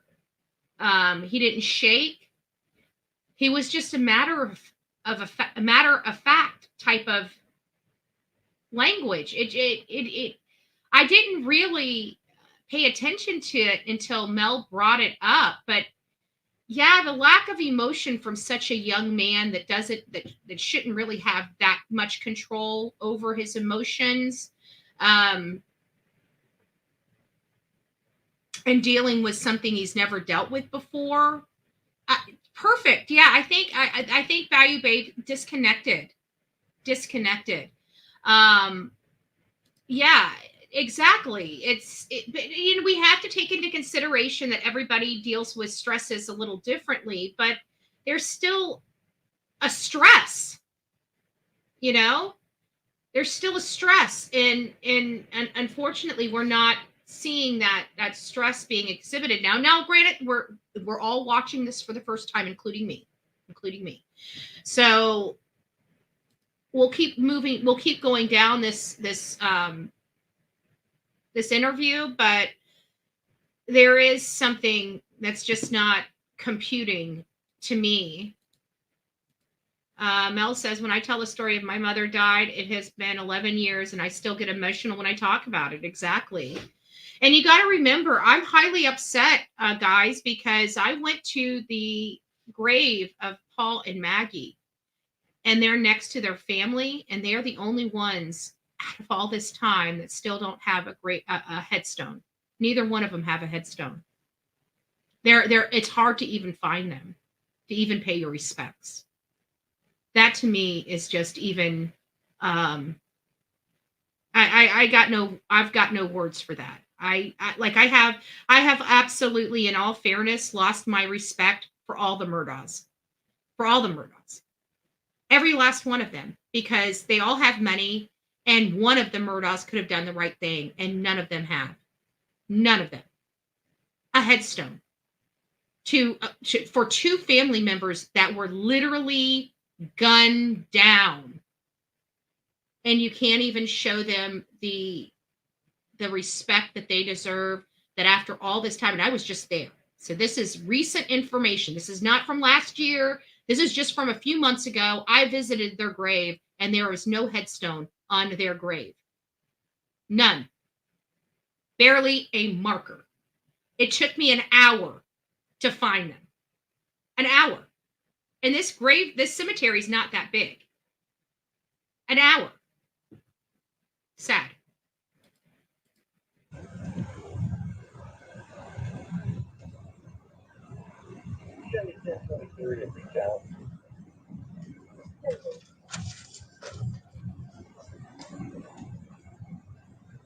And I don't know if you know how to answer this, but I mean, when you get that news, I mean,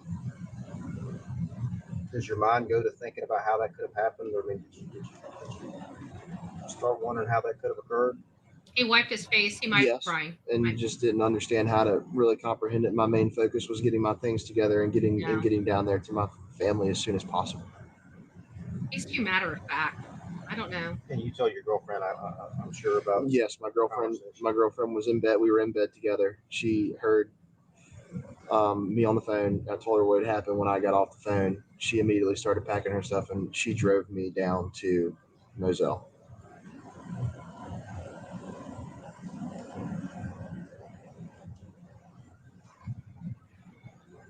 So she drove you. Did she drive you in your Yukon? She did. She drove her car down to Moselle. What kind of car does she have? She has a Jeep Grand Cherokee. What color is that Jeep? It's white. South Carolina tags? South Carolina tags. Is she from Rockville, or? She is. So she drives you to Moselle. What do you know about what time you get down there? We left probably around 11, got there maybe a little bit shy of 2 a.m., right around 2 a.m.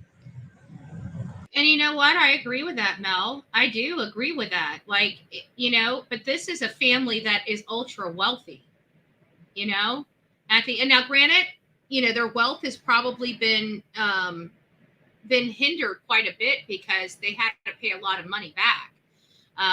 But for the most part, somebody has a few grand to put a headstone up for their murdered family members in that family. Period. There's no ifs, ands, or buts about it. I bet you somebody in that family has a ring that's worth more than putting all the headstones on all the graves out there. So somebody should have had a headstone for these, for Maggie and Paul a long time ago, in my opinion. So I'm a little hurt about that. And I think the audience should be a little hurt about that too. What's going on with the Murdaughs?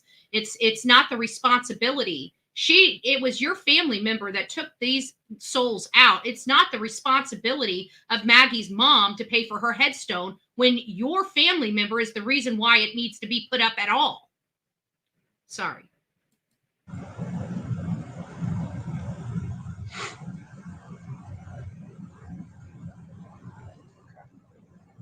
Exactly, JB's mama. Exactly. And do you have any more conversations with your family once you're there? Hey, Randy.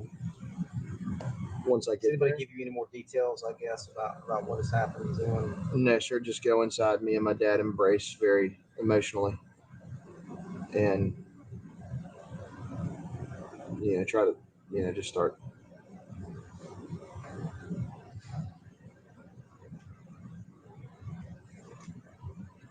All right.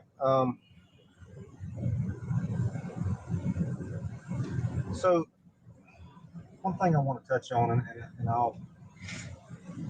I've still got I know it probably seems like we've gone through your whole life story here, and I might be a little tedious in the way I ask these questions, but a lot of times asking things will give me another thing to splinter off on. I will circle back, but when your father called, he did make mention to Paul receiving threats. He said something about he's been receiving threats, and he said something about my son knowing who they are. And I think he kind of makes reference to you knowing something about those threats. And I don't know if you're aware of that or whatever, but it kind of brings me to the next thing here. And that's why a little bit why I asked you about your thought process just now. And certainly you've had more time to talk about it and process it since that time. But I'd like to talk a little bit about that comment and those feelings. Good morning, Alabama. These threats and so forth. And there may be multiples, it may be one significant one, but I'll let you start. I see you nodding. You must have something in mind. Yeah. Well, I understood when he used to tell me what happened. I didn't understand of anybody, directly messaging him and threatening in his life and things of that such. The things that I. Okay, so let's go back there, because this was a contention that Alec Murdaugh brought up himself, that the family themselves were being threatened. So I want to go back and re-listen to this, because this was a point that was brought up in the trial. So let's see what Buster has to say about this. Okay. Make mention to Paul receiving threats. He said something about he's been receiving threats, and he said something about my son knowing who they are. And I think he kind of makes reference to you knowing something about those threats. And I don't know if you're aware of that or. So Dad alluded that brother has information to support his claim of the threats. Let's listen to what his knowledge of those threats are. Whatever, but it kind of brings me to the next thing. Oh, and before we go any further, guys, if this is information that you like, if this is content that you like, if you guys wouldn't mind stopping right now and going out and giving this video a thumbs up, it helps the algorithm and it helps this channel get well known, better known out there on the streets of YouTube. So if you could do me that solid, I'd greatly appreciate it. Here, and that's why a little bit why I asked you about your thought process just now. And certainly you've had more time to talk about it and process it since that time. But I'd like to talk a little bit about that comment and those feelings and these threats and so forth. And there may be multiples, it may be one significant one, but I'll let you start. Morning, Bookworm. I see you nodding. You must have something in mind. Yeah. I don't think I said good morning to I understood you, when he used to tell me what happened. I didn't understand of anybody, there it is, directly messaging him and threatening in his life and things of that such. The things that I knew about were, if he was out somewhere, It's funny how he makes sure, like he seems well versed to make sure that none of these threats came by phone. He was very cognizant to point that out. I find that particularly odd in this. It's almost implying that he knows they're not going to get any digital footprint from this, because let's face it, there were no police reports filed. All of a sudden, we have threats with no police reports. It's just something to think about. Just that, it doesn't mean that it means something. It's just an observation that I personally just took when he stated this. Somebody would, brush up with him, call him, piece of shit and all these other things. And, that was mostly my understanding of what he was going through, is that he would try to go places with his friends. And then there was always somebody there that wanted to, make a comment or stir something up in that sense.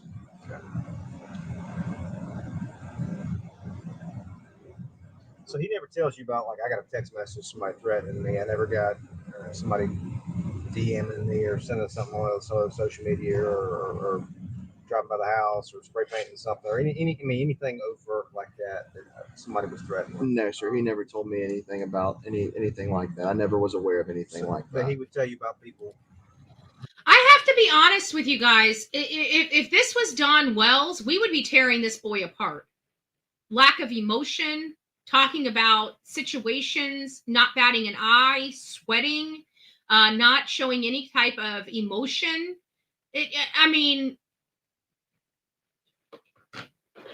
This is my understanding. It's stuff I've read. So anybody out there that understands this more than I would have the information related to mental illness. I've always been told that mental illness is transferred to the children more so from the father than the mother.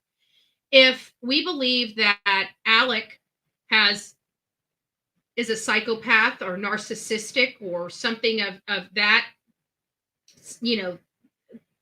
medical diagnoses, would it be possible that maybe Buster has the same issues? Or these things don't, my understanding, again, it's my understanding, it doesn't mean that it's factual or that it's accurate. But it's my understanding that when you have mental illness, you can be normal up for years, and then there's something that goes on in your life where you get to a certain age, and then once you start getting to that certain age, you start exhibiting those types of behaviors. Is this a situation like that? Because I have to be honest with you, now that Mel B brought the lack of emotion up, I don't know even if the most seasoned attorneys can shut their emotions off like this when it comes to their own family, predominantly a mother, the one that gave birth to you. I'm really paying attention to this, and I'm sorry. Like I said, I wasn't paying attention. Why we do this with a lot of people is because we like that perspective, and all people's eyes on here. Somebody might see something that somebody else doesn't. And this is a great example where we're just watching this and we're listening to the words, but we're not paying attention to Buster. And Buster is really exhibiting nothing here. And if this was an interview where Don Wells was in that hot seat, I could say that we would probably have a lot more negative things to be saying about him. I don't want that to be the case. That's not what I'm getting at here. I'm just simply providing that observation of how we deal with different people, that are us ourselves, can be hypocritical at times when even assessing these. And it really does. And the reason why that happens is because each individual case is based upon its own merit. And while we may say this is what it is for this, the details of the case are different. So the behaviors and the actions wouldn't be associated to the same things. That's just my personal opinion. But he's talking about some sensitive topics here, really close to the time his mom and his brother were executed. Days from the time he learned his mom and brother were executed. And he is really emotionless here. And I don't understand that. I mean, we're females. Most of us in the chat are females. So, and I know that the guys are going to be nodding their head when I say this. We're more emotional. Period. We're just designed emotion. We can't take our emotion out of a female because, we're created to be moms, right? We're created to be sensitive and to be nurturing and to be more understanding than the male counterparts. The male counterparts, if you really look at the history, were out to go out and, get the wood, hunt, if we were to go to ancient times, right? They were just designed differently. Their bodies are designed differently. Their brains are designed differently. They don't deal with emotion the same way as we deal with emotion. They're not as sensitive in most cases. As women, we are emotional. So is this a thing where we're just a little, because we're females, we're just a little more emotional on these topics than, say, a guy? I've seen some of the meanest, burliest guys, when it comes to their mama, break down. And we've got this young boy. He's a kid. He's a baby. Barely any life experience. Sheltered. Mom and brother are executed, and he's able to keep a straight face, something that seasoned people can't do. It makes you wonder. Just an observation, just a perspective. Does it mean anything? Of course not. Maybe intimidating him or making those kind of comments and stuff like that. Yes, sir. Along those lines. There had actually been several physical assaults on Paul. Okay. I don't know any details. Do we know if any of them had actually been reported to authorities? I do not know. Actually, that red mark on his face is not from crying. He was, if you noticed when this interview started, he was scratching when they were first starting the interview before they cooled the car down when he was sweating. I think it was a nervous tick, honestly. I really do. We'll go back and evaluate it because it happened at the very beginning of this video, so we can go back really easily and find it, but we'll wait until we get to the end so we don't lose our place. Physical assault in Charleston, but I don't know if you were aware of that or not. I was aware of that. And Danny, just briefly, I apologize. I'm so terrible with last names. Can I Henderson? Yes, it could be. Absolutely. Thank you, Danny. I appreciate that. I'll get you on as well.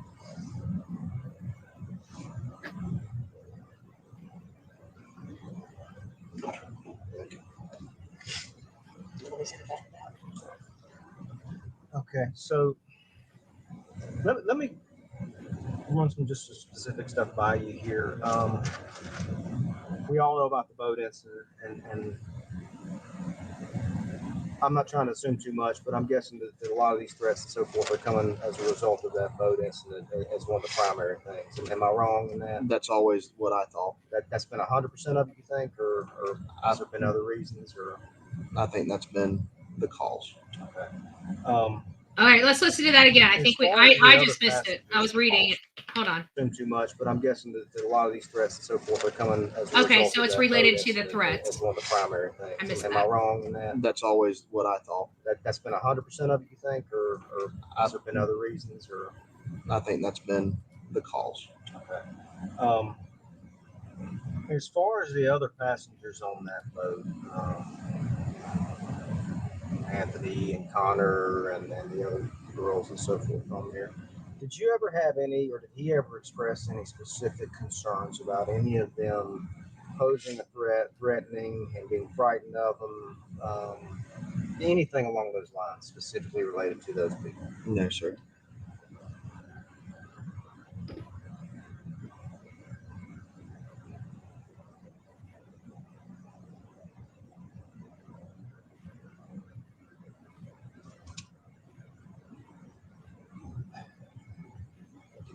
Did Paul have any other, that you're aware of, any other enemies, rivals, anybody else who you've considered or thought about, or that he's directly told you about that might have wanted to harm him? No, I mean, I know there's a lot of people that you can look up on, Facebook to say all these terrible things and whatnot. Their names I couldn't relay to you. I just, I know there were a lot of people out there that were upset about the things that had happened and had expressed that to him in public situations. Now, I don't know any of them by their name. Was Paul taking any kind of precautions about these threats? I mean, I've been out to the area, and y'all are all avid hunters and so forth. Obviously, there's a lot of weapons around the house and so forth. Was Paul taking any other precautions or anything to protect himself from these sort of things? I mean, I don't think so. I mean, really, I'd say the only precaution he took is anytime he went somewhere where these things were known to happen, he would just be around a bunch of his buddies that would be able to, de-escalate any situation that arose.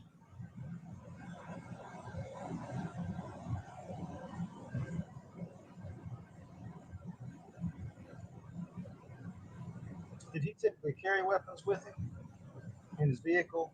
Or? There would occasionally be guns in his truck, just from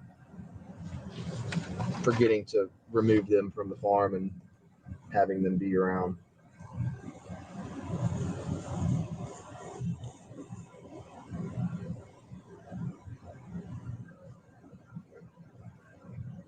Now, when you say his truck, there's a lot of trucks out there, obviously, and which one was he primarily getting around in? His primary truck was the F-150 Platinum, but he would also sometimes take the 250 diesel with him too. If ever. F-150 Platinum, is that the black one? No, sir. No, sir. It's a white truck. I don't know if I've seen him cry. I mean, he's wiping his eyes, but I'm not seeing any like the camera is so close to his face.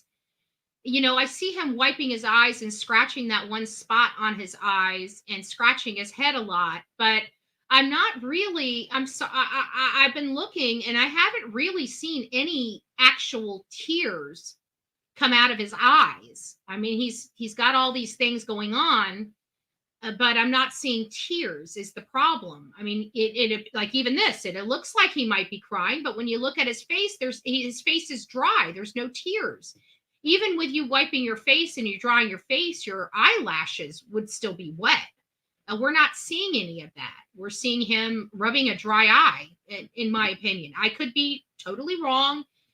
It might be something where it's clear and we're not seeing it. I'm kind of in that same realm a little bit. I'm starting to get there. I like Buster. I don't understand a few things, but I don't have any beef with him. I just don't understand a few things that I wish he would clarify, which he probably won't. So there's that. About what year though?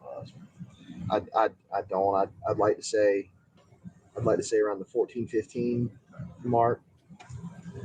The black one it was my old truck. Good morning, Harsh Time. The one video, the Lariat. Yes. Dumplin', good morning. And then it stays down there for when I come and need to use it. It's just kind of a getting around down there truck. Correct. And so he also uses, you said, a diesel. He does. Like if he ever puts his truck in the shop or he ever got to make some, he'll come down to Moselle, get the diesel, take it back to Columbia for a couple of days, and then come back and trade them back out. He's got something going on with his eye. So actually, let's back up a little bit and talk about Paul some then. You say he'll come down from Columbia. So was he primarily staying in Columbia? He was during the academic year. He was going to school there.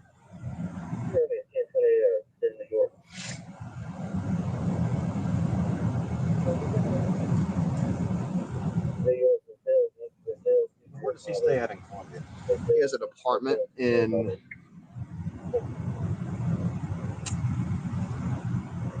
it's called like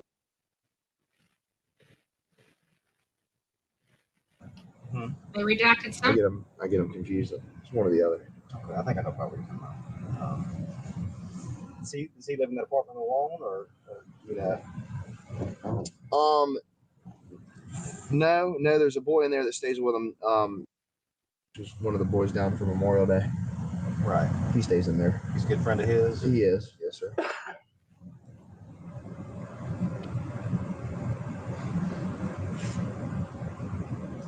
It's easy to stiff, though. I mean, if you're wanting to, So, I don't know. During the academic year, and I don't know. now that that's over, so had he left Columbia and now was staying in Moselle? Do you know where he was staying leading up to this? He was kind of all around. He'd go stay at Moselle. I know he'd love to go down to Charleston towards more of the weekend and stuff like that. It just really depends on what was going on at the time, where he was going to be. Very sporadic like that. Right. When he stays in Charleston, is there a place down there? Not that he just has multiple friends, and he'll stay with one of them. Okay. Did he ever stay in Edisto? Yeah. weeks and other times? Yes, sir. We stayed down at Edisto too. And on his own sometimes. Now, when he stayed at Moselle, did he stay in the main house usually? Did he stay in one of the outbuildings or anything like that? Yeah, he would stay in the main house.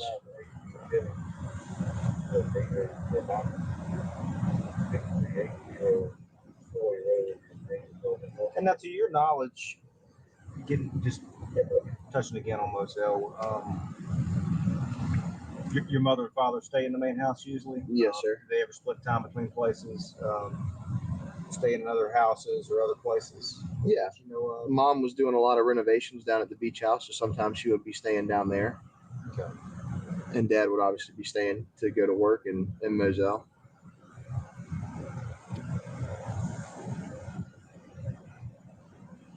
And she was always back and forth a lot. She'd go up there and then she'd have to come take care of some stuff down at the farm. Then she'd go back and forth.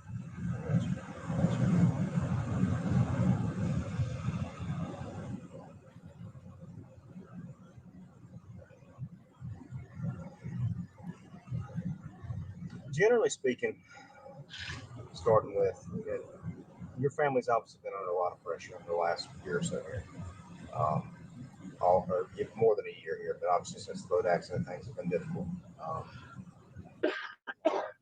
have to imagine that does put some kind of strain on everyone and pressure, and then you have the threats on top of that. I know this sounds a little personal, but if I don't ask it, somebody else will make up something. That's why I'm asking these questions. Were there any family problems that you were seeing that might have been a cause of that stress or fights where any things like that, just in general? No, sir. No family problems. I mean, obviously people. No family problems. No family problems. Everybody in the family knew that Alec Murdaugh was utilizing narcotics, and there was a family spiraling effects because of it, where his brother was the detective. Everybody knew his brother was the detective, the little detective of the house that told mommy when daddy wasn't doing what he was supposed to be doing.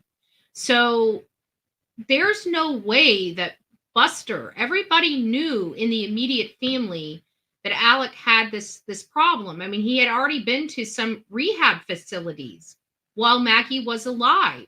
How could the family not know that he was struggling with drug addiction and that this was a big contention in the family?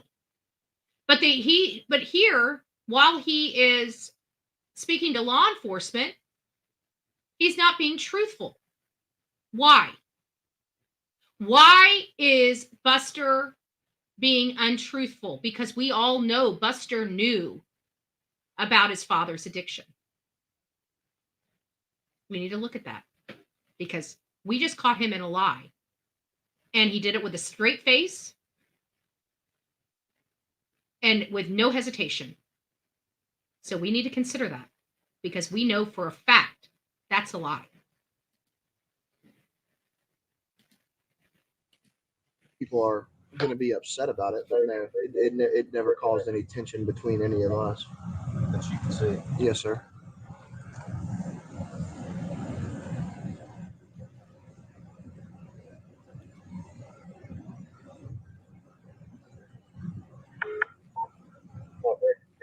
So to your knowledge, there weren't any times where maybe they were. He's talking about his mother his mother and brother's murder while chewing on his nails and staring out the window. I don't know. And maybe you guys are right. This should have been in an interrogation room. Keep him keep his attention, I don't know. Your family were spending time apart, or they were spending time apart from Paul, or anything like that. Any kind of family division that you were aware of, any of that kind of thing? I know. I mean, just when people had to do what they had to do in a different area, then we would usually all meet up for weekends and whenever we could. And as we talked, y'all were together on Memorial Day weekend, and you described that as a good family weekend, no significant problems that you know of. Yes, sir.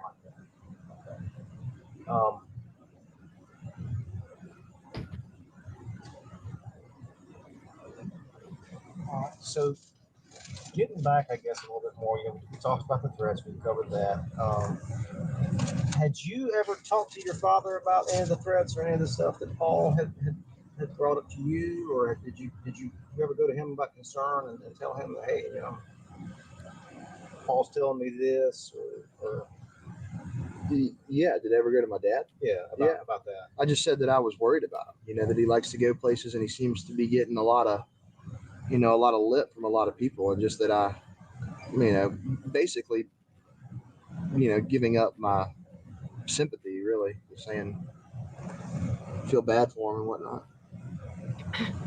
He's talking about his brother, and he's just nonchalant about, oh yeah, I feel bad. I felt bad for him. I want you guys to go again. There's we've got a lot of people that have great perspective in here, from this being him being in shock, which is a good possibility, to him just being out of tears. Maybe he's cried so much that he's out of tears. But I know for me, whenever I cry, my top lids get so swollen.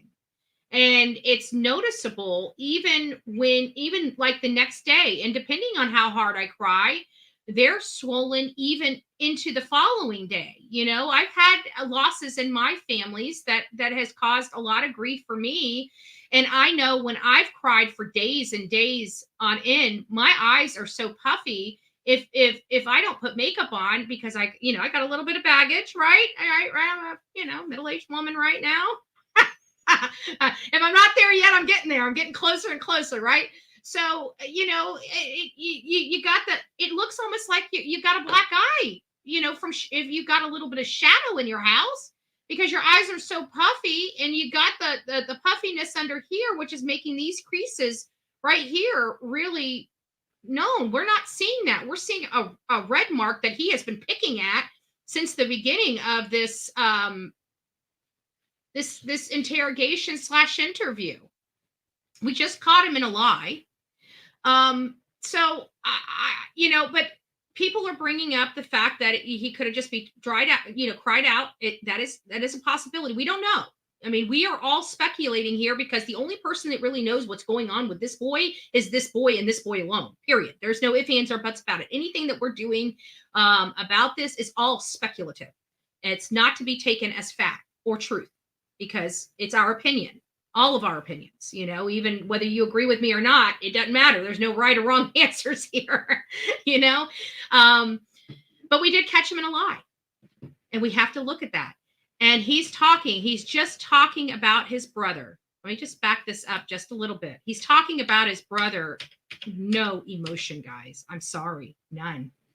It's a little concerning for me. I'm going to say it. It's a little concerning. The threats or any of the stuff that Paul had brought up to you, or did you ever go to him about concern and tell him that, hey, Paul's telling me this, or Yeah, did I ever go to my dad? about that. I just said that I was worried about him. That he likes to go places and he seems to be getting a lot of lip from a lot of people, and just that I, basically, giving up my sympathy, really, just saying, feel bad for him and whatnot.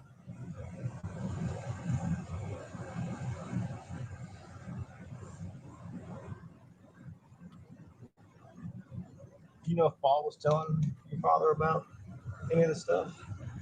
I don't know. I'm sure he was. They were very close, through everything. They had gone through everything together. So I'm sure that he was notifying him, probably even more so than he was notifying me.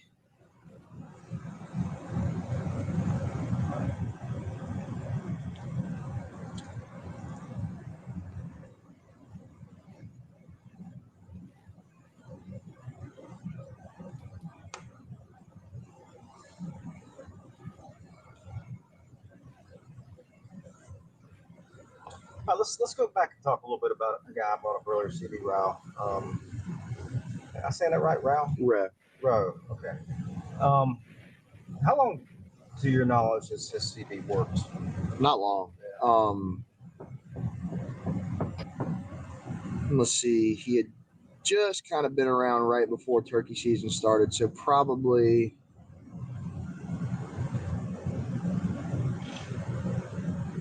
late February, early March area, maybe. what is he hired to do there? He's hired to be just an upkeeper. When we lost our other fella, everything had kind of gotten grown up and a little bit out of sorts, and he was there to, you know, kind of work on equipment if it was broken, you know, plow and plant food plots, you know, fix deer stands, you know, just a general manager of the property. And that's basically the same thing his predecessor had done. Yeah. How did they go about hiring him? I'm not sure. Dad, I spoke to Dad one day, and he said that he was meeting with a fella that he thought would be a good fit to work out there and take Ronnie's spot. And then I said, okay, great, we need somebody out there. And he's called back and said that he'd hired this fella and that he was going to start working out there and helping.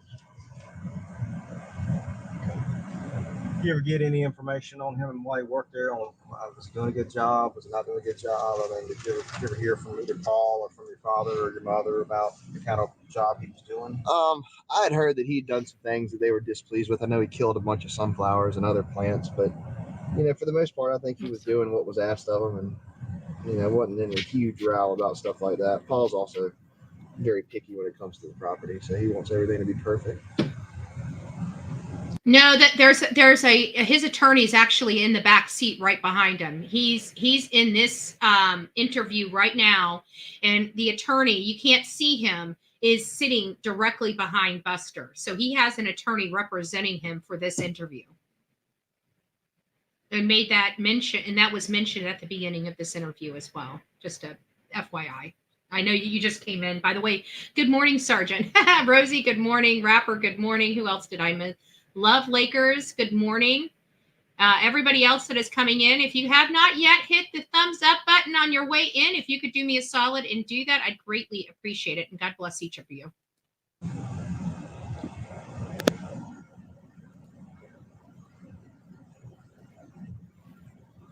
And so Paul did a fair amount of work out there himself. Yes. Yeah, Paul did a huge amount of work. No, was that his only job, or Paul had some other stuff he was doing, or was it primarily working on the property? When he wasn't in school, he was really primarily working on the property. I know he had spoken about going and starting to maybe help Uncle John do some stuff over there at his business, but I don't know if that had formed yet. So other than school, it's pretty much either he was at school or he was doing something around the property. John, your uncle? Yes. And what is his business? It's the Murdaugh Rental Company. He sells rental equipment. Okay. So he'd be working over there assisting him with rental equipment sales? Yeah, and like I said, he had just mentioned, I'm not even sure that had started at all. Okay. So with CB being hired, is CB reporting to Paul, or is Paul just working in concert with him? Or? No, Paul just understands some things that needs to be done, and Dad gives us authority when he hires somebody that if we want something to him to do, we're allowed to go tell him that we want him to do something. And Paul, you know, would obviously help and would oversee a lot. So, you know, if CB did something, Paul would go and look at it, see what the product was like. Well, thank you, hon. In the end, he reported to Dad. Katie, I apologize. I've been doing a lot of talking up here. If you need to elaborate on something I've asked a question about, please chime in. Oh, okay. All right, so he killed some sunflowers, some other things. Anything else he had done job performance-wise you'd heard about? Or no, just I would get a call here or there talking about, hey, man, CB messed this up. And then I wouldn't put. Is this from Paul? It'd be from Paul or from Dad, or even I guess Paul would tell Mom sometimes, and even she would call me and tell me what Paul had said. But that was really about it that I understood. I would shake up, you know, when I'm somewhere else, I'm like, all right, well, shake a lot of it off.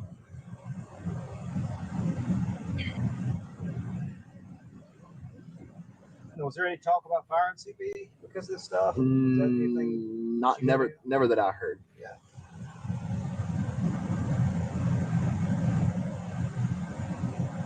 And he's still working there now. Is that correct? Yes, sir. Yeah, I mean, he was working there yesterday. Anybody else work out on the property? Yeah, we do have a house lady. Oh, thank you, love. That works inside the house, cleaning the house. Who is that? Her name is Blanca. Blanca. I assume so. Don't know last name. No, I don't know her last name. How long has Blanca worked at the house? Blanca's been working there now for about, I'd say steady. She's been there for a while, maybe even like a year or so.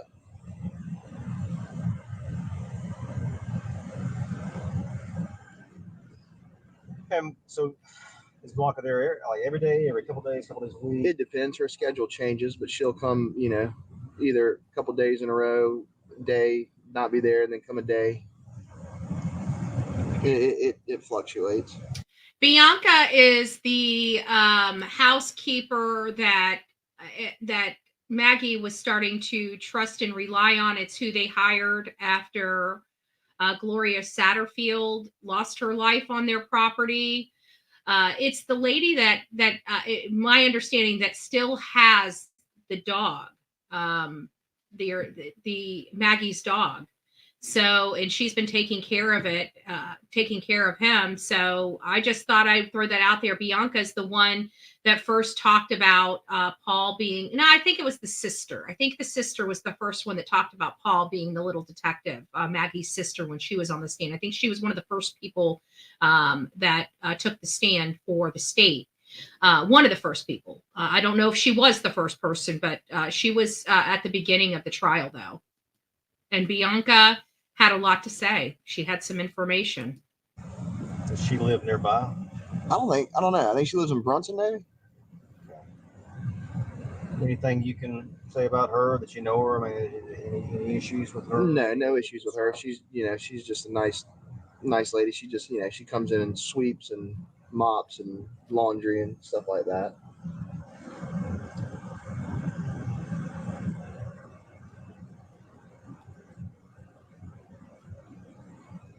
Okay. Block ever bring any family members out to the property, or that you know of? No, sir. Like that?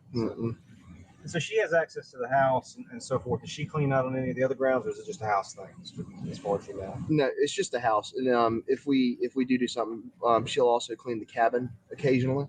But it's mostly everything takes place up at the big house for her. And when you say the cabin, that's that building when you're coming up the road. It is. Kennels on your right. Yes, sir. So that is what I was talking about. It almost looks like there's neighbors to them, but it's not. It's their hunting cabins. There's nobody out there for I mean, when you drive, you got to drive a significant way. Their neighbors are not in walking distance. Anybody stay in the cabin regularly? No one stays in there regularly. Anybody stay in there occasionally? Occasionally, yeah. Like sometimes if we're gonna have a crowd of people over, we'll say we're gonna stay at the cabin just to give mom and dad some peace, not keep them up at night. How many people in the cabin accommodate? It's got a double bed. It's got 3 twins and 2 pull-out couches. So I mean, if you had to, I guess you could really sleep. You can sleep 9, 10 people in there. I don't think I've ever had it that full.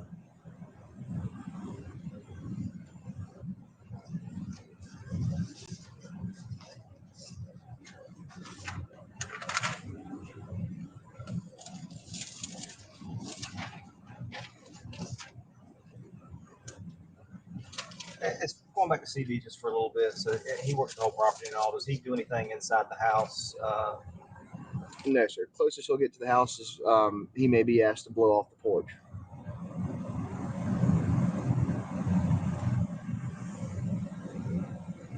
But no, he doesn't do anything inside.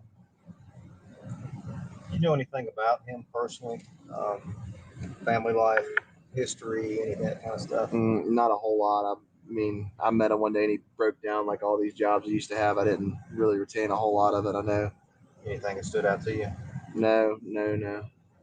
I know that he was, I don't know, since he's been working, I know he was prosecuted in a case when he was teaching at Thomas Hayward Academy. You know anything about that? No, I don't know anything about it. I just knew that it occurred. Is it because he told you about it, or because you heard it through other means? No, because I heard it through somebody. Can't remember where that came from either. Maybe mom.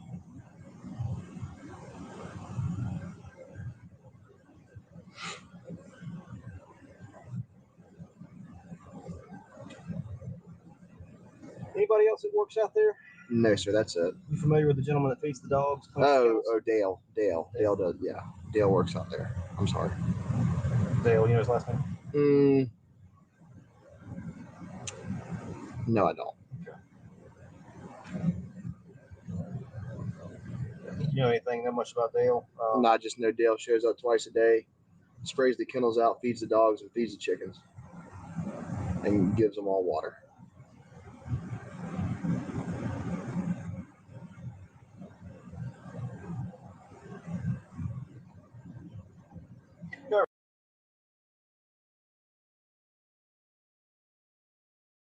I forgot I muted my microphone. That person, that the dog kennel cleaner, that is the one that, again, we're talking about that had wound up the hose that day. So let's just keep listening. Ever had any problems with the animals on the farm? Anybody ever try to harm them, poison them, shoot them, any of that kind of stuff? No, sir. Issues of animals turning up mysteriously dead or vandalism to the kennels? Anything? No, I mean, we've had some chickens die, but that's just because chickens die. Nothing unusual. No, sir.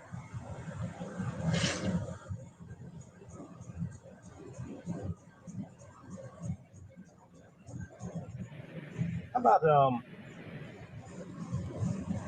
so y'all got several outbuildings in that house. You've got the cabin, you've got the main house itself, the thing there. And the vehicles that are there. And are there ever any weapons just left in any of those locations? As far as weapon storage out there in that area, do you know primarily where weapons are kept? Is it unusual to have them in other places? Primarily, weapons are kept up at the big house in what we call the pool table room. It's like the gaming room, and there's a big gun cabinet in there. But yeah, weapons are always forgotten. We'll go on hunts, and it's never unusual to find a gun in a car or in a Ranger, or I mean, even leaned up in the shed. I've left a shotgun up there before sometimes after duck hunts and whatnot. But yes, You left the shotgun where? I just know that I've left them around at times. Nothing specific. Okay, nothing specific. Ever had any of these guns go missing or? Not to my knowledge. I know that for Christmas one year, me and my brother both got 300 blackouts, and I know that one of those went missing. But I mean, we got them 3 years ago, so one went missing a while ago. You know how that happened? I don't. No, this is the interrogation, Sergeant. This is the interrogation that he had 3 days after his mom and brother were executed. And one of the members in the audience had made mention of how emotionless he has been throughout this entire interview. He's been more fidgety than emotional. We've caught him in at least one mistruth so far. Well, a couple, but one major. You still have yours? Or? I do. Yes, sir. Where's yours at? Well, it was at the house, but I think it's been taken now. Is that the only two of those? No, none. Yes, sir. Yes, sir. It's just two. And you missed it. Also, you missed it because he was explaining to law enforcement the call that he received from his father, and he was just he was to be honest with you, I hate even saying this, but he was a Don Wells in his response. He was an absolute Don Wells in his response. It's just an observation. I don't know if it means anything. I'm not going to speculate it means anything because it's just an observation, unfortunately. You say it was taking long. But this was only this was only 3 days after his mother and brother were gunned down. No emotion, none. Yeah, that's what I'm saying. Yeah. You know anything about the one that went missing, how that happened? I don't. That one belonged to the car? Yes, sir. It was, that was the one he was gifted. You mentioned those two specifically, but are there any other guns you can remember that might have either gone missing or were suspected stolen, or No, sir. maybe guests out there, or anybody that might have Not other than that one. ever sold any of the weapons out there, or know if your brothers sold any of the weapons out there? I don't know. I'm sure they have. But as far as the ones that I know that are mine, you know, they're all there, but not to my knowledge. No, I don't remember them selling anything or anything like that. Which ones would you consider yours? I have a 243 rifle that is a Tika. I have a 20 gauge Beretta, and I have a 12 gauge Benelli.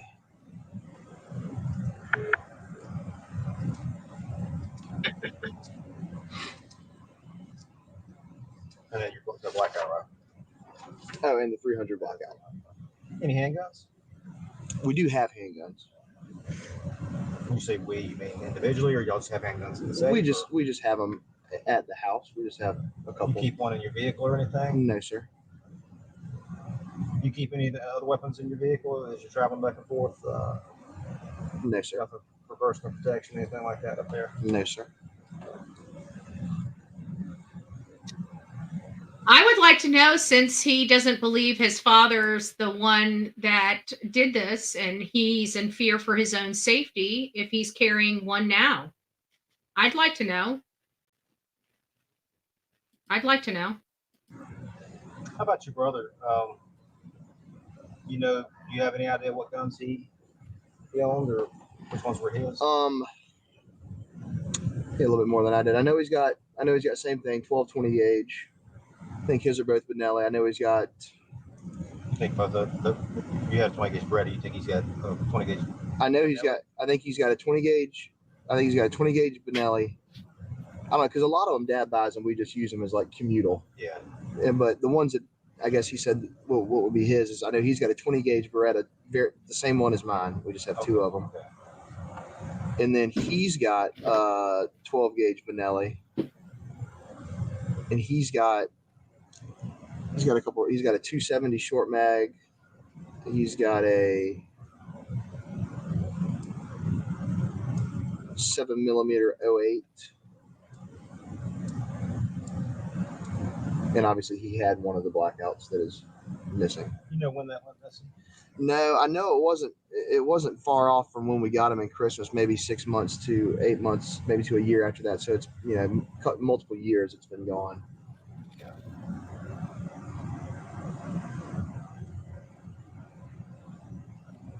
You said 1 year, Christmas. Did you say what year? It would have been the Christmas of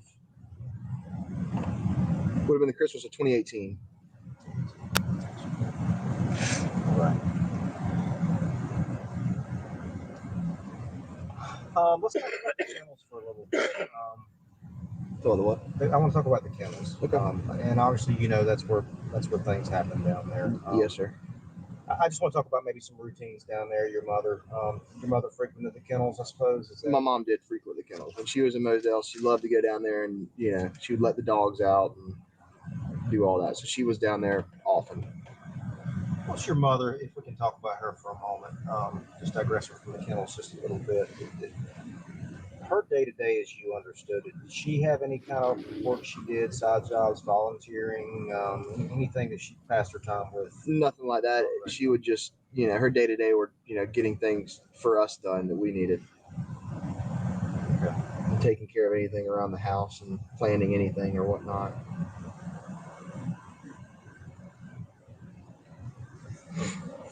And it sounds like she was doing some renovations at the beach house in Edison. Was she having contractors do that work? Was it stuff she was doing, or? Yeah, she was doing some inside stuff with a interior decorator, and also some contractors. Yeah, they were redoing some ceilings and some flooring and stuff like that. And then she had gotten a decorator in there, and they were doing that. And then her most recent thing is she was getting a couple local. Oh, thank you, Sergeant. Fixing the porches and the staircases.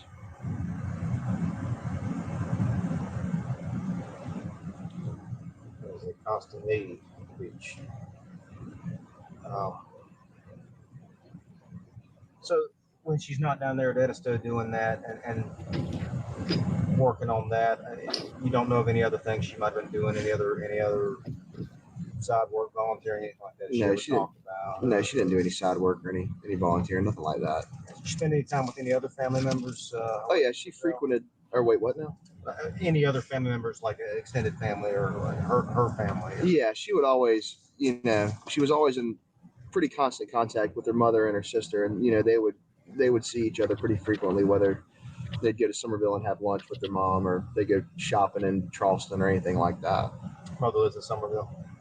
So my mom's mom lives in Somerville. Yeah. My apologies. Mother's mother lives in Somerville, and her sister. Sister lives in Charleston. And so she spent a lot of time there at Moselle. Mom, would you say? Yes. Yeah. We were there usually. Our kind of routine was we were there kind of when it was cooler and during a hunting season, and then towards the summer when it kicked up, we would be more, and she would be more down to the beach as we all would. Charles. Yes. What about like a best friend? Excuse me. I have flowers blooming in the field next to my house, and I might die from it. It's not COVID. I've been tested. So it sounds like this. Okay, so guys, we just realized the sniffles that we've been hearing are not sniffles from Buster. They're the lady in the back seat we're hearing sniffling. Her plants are about to kill her. She's the one with the allergies. Friends over to the house in Moselle, or with like a best friend or somebody like that, somebody close to her that wasn't necessarily family would go with her anywhere? Not usually. I mean, Moselle said. Oh, is that rap that now has a purr at the end? I don't know. I thought I heard that rap was in the pokey. I don't know. A desolate area. Yeah. But her most frequent conversations, truly took place with, who was I don't know, Brooklyn. I don't know. That's really it. I know she spoke to a lot on the telephone, and they have a place not too far down the road from where our farm is. I'll get to that tweet. Her, strict, deep contact. So there was really nobody else like she would confide in, or like if something was wrong, did you know of anybody she'd like? Are you really? Say, hey, I got to get this off my chest or anything like that. No, nobody other than those people that I've named. Okay.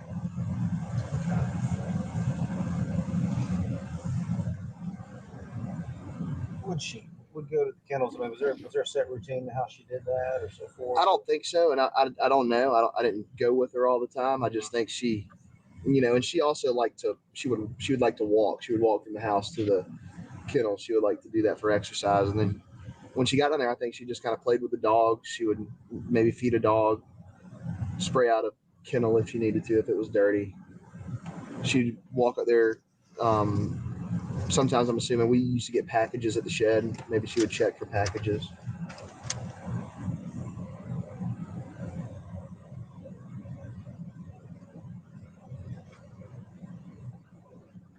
Dogs themselves, I mean, did any of them specifically belong to any specific members of the family, or? Well, we would kind of title them that way, but they were all just family dogs. Like my black dog's up there, who I claim as mine. But other than that, I know Bubba was a family dog. Paul just had gotten a dog, but he's off at obedient camp. Bubba's the one that Bianca has. My grandfather's dog would be out there often. My buddy Rogan's dog would be out there often because he worked all day, and he would check him into the kennel and then come get him in the evening. And then we had a couple. Rogan is Rogan Gibson. Where does Rogan live? He's been going in between, but his house is out on. But he's the way his work's lined up, he's been staying with his girlfriend because he's been working more. He has a dog out there as well. He does. He just got a puppy, and he'll put it out there if he needs to go do something for a little while.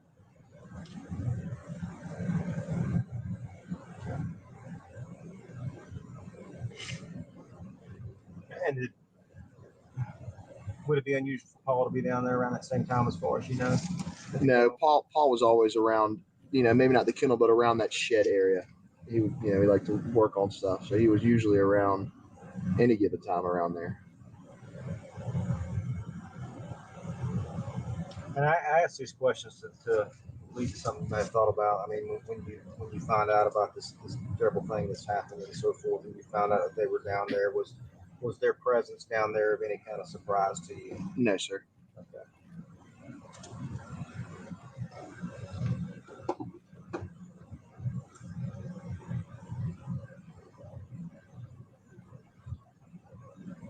Buster, do you know anybody who would have wanted to harm your mother?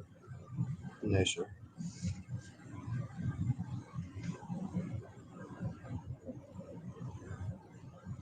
Anything she ever told you about, any threats, any issues? Anyone you've ever seen threaten her?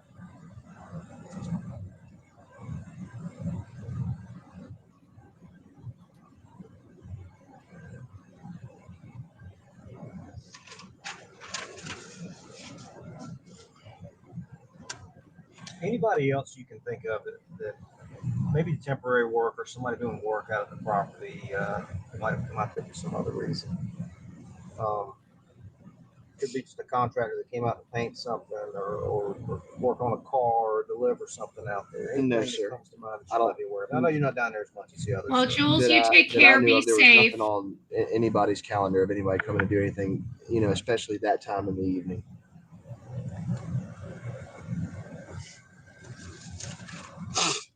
It's about 20 some odd minutes left.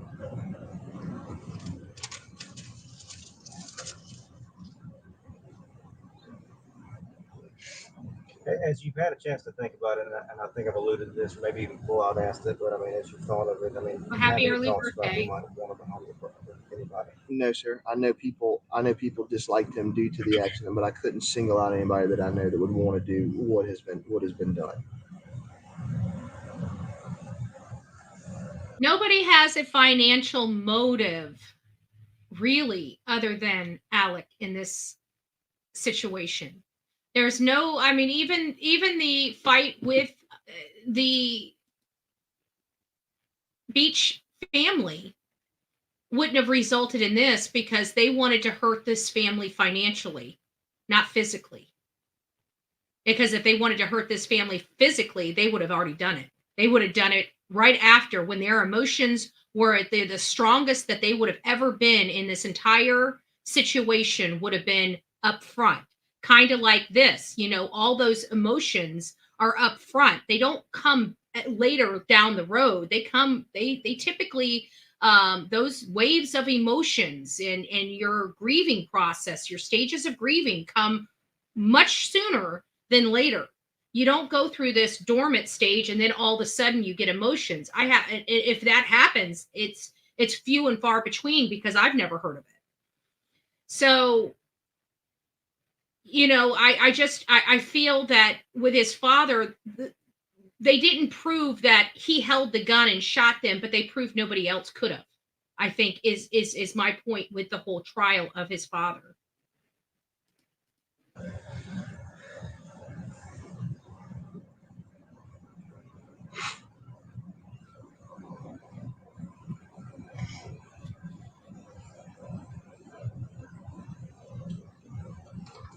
Did you ever spend much time at the kennels and so forth yourself? And when you came down there, did you ever feed the dogs or go into those areas? No, I would let I would go down there sometimes.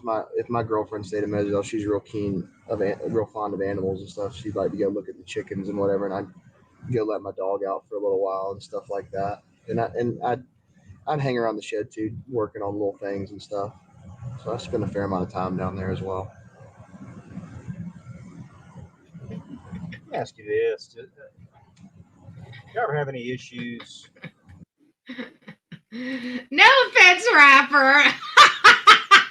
Like, I'm reading one of your comments and you're like, yeah, Jen, yes, I've been behaving. Why do you have to say that you've been behaving? Because you're always into the shenanigans, son. You know what? Just be nice, okay? And it is Pink's birthday. And if you and Pink don't like each other, just block each other so you don't have to see each other's comments. But remember,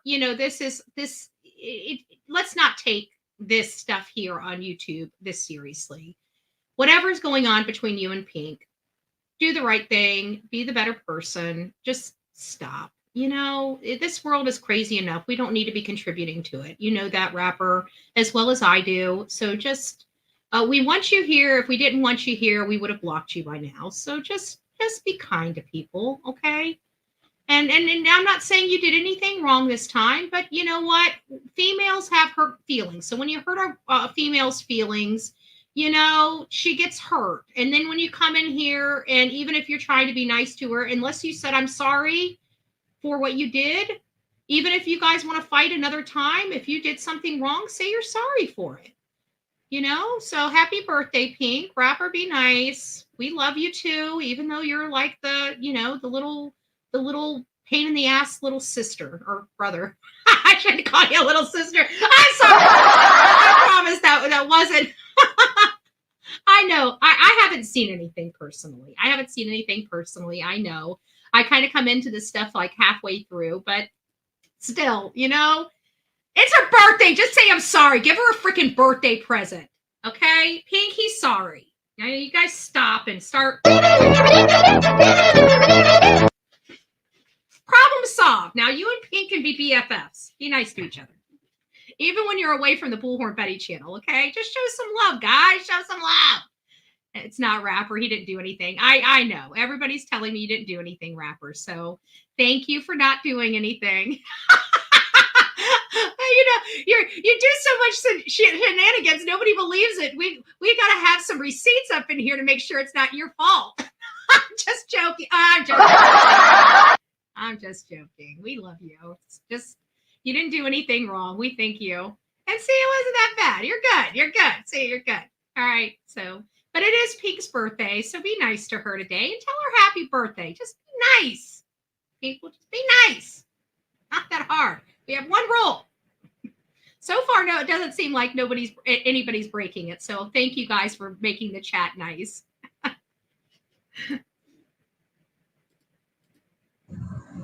Like say somebody's out there firing a weapon or something like that. Anybody ever accidentally shoot any of those buildings in the past or something like that? Let a round off or accidentally put one through a wall somewhere? Or Any of like the shed buildings? Yeah, any of the buildings out there. Never that I was aware of. Anybody? Was it uncommon for anybody to shoot out like in the yard, so forth? I mean, like just out there on the property. I know that obviously they were shooting for hunting and stuff, but out there in the grounds. I mean, was it like around the area of the shed? Around the area of the shed, around the house, around the processing area, any of those areas? I mean, by the house we'd do it like that's kind of where we did our skeet shooting. Okay, it was over there by the house, but no, we didn't fire many. I mean, I never shot anything real close to the shed or anything like that. It was more ever if you're going to try to shoot an animal or something somewhere else. I should read these things before I post them, huh?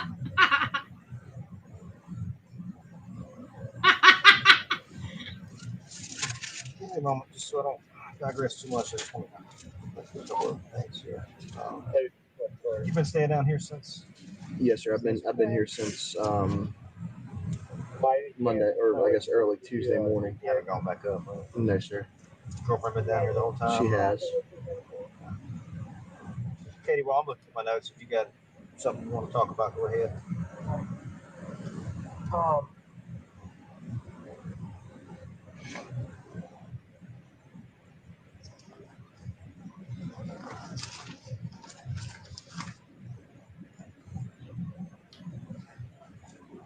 Buster, what do you think? What do you make of all this? Like, what do you mean? What do I make of all this? Of all this with your mom and your brother? Do you think maybe someone was after your brother and your mom happened to be down there? Like what is... I would say if I had to have a take, that's probably what it would be. Yeah. I think that someone was probably trying to kill my brother, that my mom was probably just there. Do you think that was because of the boat? Oh, wow. So, at the time, Buster believed that somebody was down there to take out his brother, and his mother was just there, wrong place, wrong time.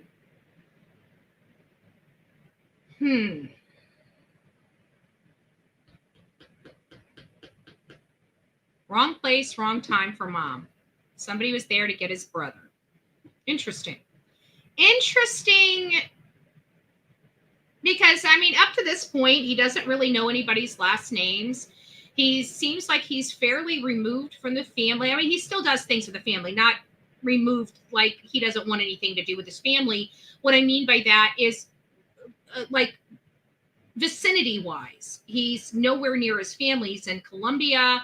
He's removed. It doesn't seem like he comes home for some family functions, but doesn't really know what's going on in his brother's life. You know, he has conversations with mom and dad daily, but, you know, just is kind of disconnected from the comings and goings of the Moselle property, or really anything to do with the family while he's at school, which is typical. I mean, college students, university students, we're dealing with the Idaho 4 right now. You know, they have a way of doing their own thing when they get to a university. So I'm not going to, you know, allege one way or another. It's a double-edged sword here. But it just seems like he's been not so uncooperative like Nick Houck, you know, how he was just ultra uncooperative. He's been very cooperative. But some of the details he just doesn't know. And I truly don't think he knows, you know, like the last names. I think it just shows how disconnected he is from the comings and goings of the Moselle property. I really do. He seems to, in my opinion, we believe he lied, because one of the things that they asked him in this interview was there any kind of internal family problem. And he basically said, no, there's no internal family problem. We know that to be a flat out lie. We know that there was an internal family problem going on behind the scenes because Alec was on drugs. He was on narcotics, and he was using an excessive amount of them. And Paul was the little detective of the family, and he was the one that spied, so to speak, on his dad. So this idea that there was no internal turmoil. I don't know how many of your children are little detectives in your home for your spouse, but I have never heard that terminology. Not that it doesn't exist. I know there's probably many people that understood that specifically, but I don't know how many times I've actually heard a family refer to one of their children as the little detective for the mom to find out if the dad's utilizing prescription narcotics. It just seems a little odd to me.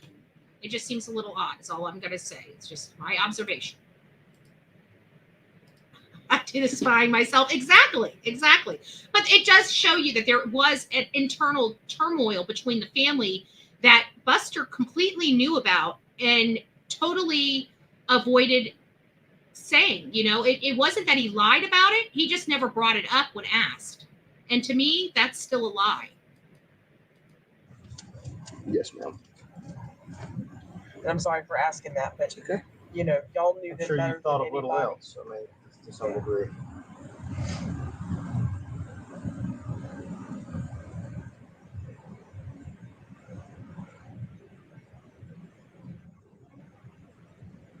Is there any other possibilities you've considered? No, sir. No other possibility. Just somebody wanted to kill his brother and got his mom too. I want to ask you about something, and I want to preface this by saying this is based purely on rumor, and it's not something we're investigating as an agency, but it's the incident with the Smith family. Oh, wow. They're asking about the Smith family. I am. Say it again, please. I missed The that. Smith family. Okay, guys. They're going to be asking him about the Smith family. This is interesting. This is going to be interesting. So let's listen. The boy that Right, I got got it. I knew it is.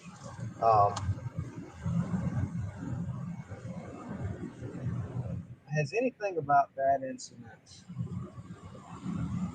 come into play in terms of threats, in terms of your thoughts on this incident, in terms of in any faction? Is there any part of that, rumors you've heard, accusations, any threats you've had related to that? No, sir. Is there anything you want to elaborate on that? I mean, has anyone ever questioned you about that? Yeah. Well, I mean, I've read the articles and the rumors and saying that, you know, I've had people understand to think that that's what I did, and I've had people message me and stuff and call me a piece of shit and a murderer and a faggot and things like that. But I've never received a what you call it, a formal threat, and I haven't heard a lot about it in a while either. It's pretty much died off. I would say that, yes. When you say message, I mean, it's like social media messaging, or yeah, this would be Facebook, and Facebook. I think I got a couple off of Instagram as well. Did you receive any of those kind of messages after the boat incident? I did. Very similar, but again, never a formal threat. Anyone you ever recognized? No, sir. Never anybody that I knew who they were. Did you ever do any kind of looking to see if there was somebody who might have at least been, nothing else, geographically able to carry out a threat or something like that? Or I ever did. look into who it was? I did, and I didn't take much away from it. I figured the people just saying stuff. Have you saved any of that stuff? Screenshotted any of it? I haven't saved any of it. It might still be in the, in the far lowers of my messages, but actually, to be honest with you, I think I probably deleted some of it too because I just didn't enjoy looking at it. As when we conclude here today, what I might ask as you go forward is, fun as it might be, is that maybe you go back and see what might be there, and maybe see about screenshotting that and providing it to us. On the off chance that a name might pop up that might be useful to us down the road. Yes, sir. I'd encourage you to do that. Charles, let me add, I have been involved with the family. This is the attorney now speaking. This, again, Buster has an attorney in the car with him when he's giving this interview. And this attorney is now speaking.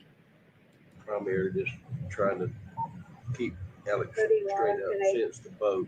There was a time there, about a week, 10-day, 2-week period, where the line between the boat and the Smith thing really got blurred and all mixed up in social media.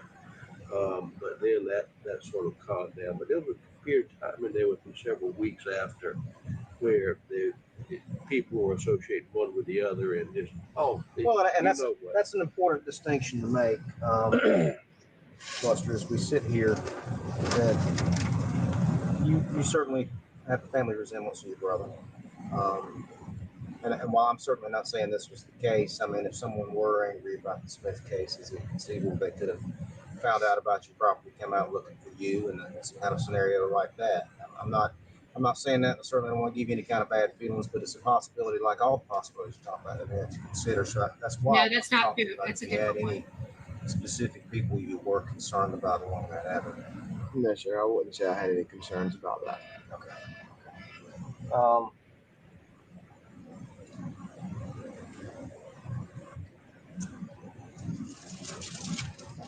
Is there anything I haven't asked you about you would expect me to ask you about? No, sir.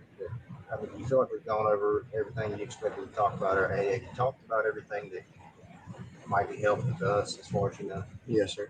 You got everything that I know about anything that's happened. How has your father been with all this? Is he? He's been. I don't mean since the death of your brother, but I mean with all the other drama that's leading up to this and all the other stress and so forth. I mean, has he taken it okay? Is it been a problem? No, I say if anything, he's taking it okay. I mean, we're obviously all upset and we're all frustrated about how people say things and turn things into what they. So 3 days after his mother, let me put this in perspective. 3 days after his mother and his brother are executed, this young man is more concerned about what people are saying than dealing with his family problems. I guess it's because I'm not in that situation, and that I'm a social media person and would be on social media a lot. And I keep trying to think, if something majorly happened in my family, I might do like a little video letting you know that something majorly is happening in my family and I can't go live. But I don't foresee myself going on and reading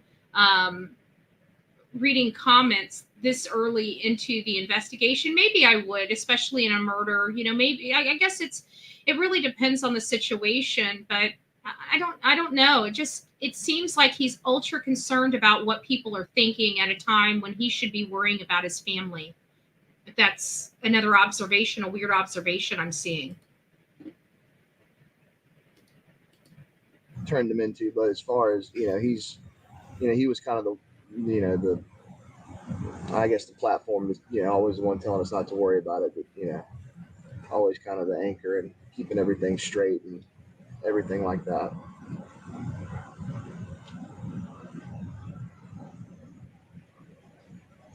Give me just a moment. See, I know I've been kind of all over the map. I want to make sure I did not come back to something that I told you I would come back to. Has anyone given you information about what happened or what they think happened? Has anyone talked to you about what occurred that night, or as far as like speculative or actual? Has anyone given you anything that they know that you think we might not know, or that? No, I mean the only thing that I understand is I understand what happened that night, and that's pretty much where my information ends, because I know what happened. Would you tell me in your words what happened? Well, from the way that I understand it is that my mom and my brother were down at the kennels, and that from what it seems to me is the two people came up and somehow got on top of them and shot him dead. How would he have information that two people came up upon them 3 days after this this attack, that two people came up upon his mother and his father, or mother and brother, and killed them? Where did he? This is the first time that we're ever hearing about two people being involved, and it's 3 days after this event happened, and it's 3 days after this event happened, and his father didn't even say anything about two people. Who put two people in this young man's mind? How did he get that information only 3 days after this? I doubt law enforcement is alleging at this point that there's potentially two shooters. So somebody is directing these thoughts in this young man's head. Who gave him that information? Because that's exactly what somebody wanted people to believe. And I am going to go out on a limb here. This is not factual information. I have a funny feeling it was Daddy Dearest that put this in his head for some reason. I could be wrong. Might have been good old Uncle Randy, huh? But I bet you it was a Murdaugh.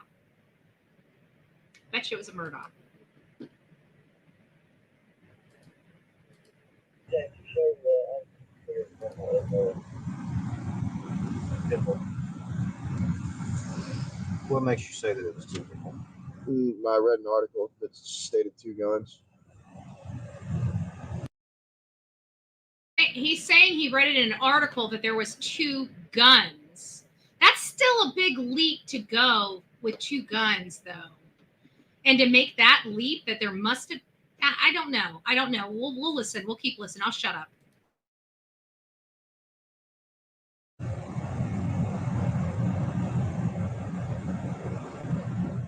That's what you base that on?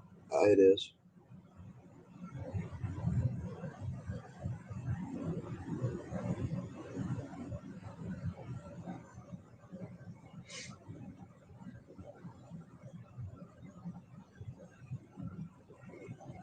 Have you been down to that area since? I have not. You haven't been anywhere near the kennels or the building? No, sir. Because my next question was going to be, having been down there, is there anything that you, with your knowledge of the property, have noticed that was unusual or I out of place? I haven't gone down there. Okay, I understand. We already had permission from everybody to go back up to the house before Buster got home. Yeah. And we were already back up to the house. Is there anything different or odd about the house that you've noticed, or anything that may look at a place like if somebody came into the house while your dad was gone, or if your mom and brother were at the kennels? Have you noticed anything like that? No, nothing's different like that. Okay.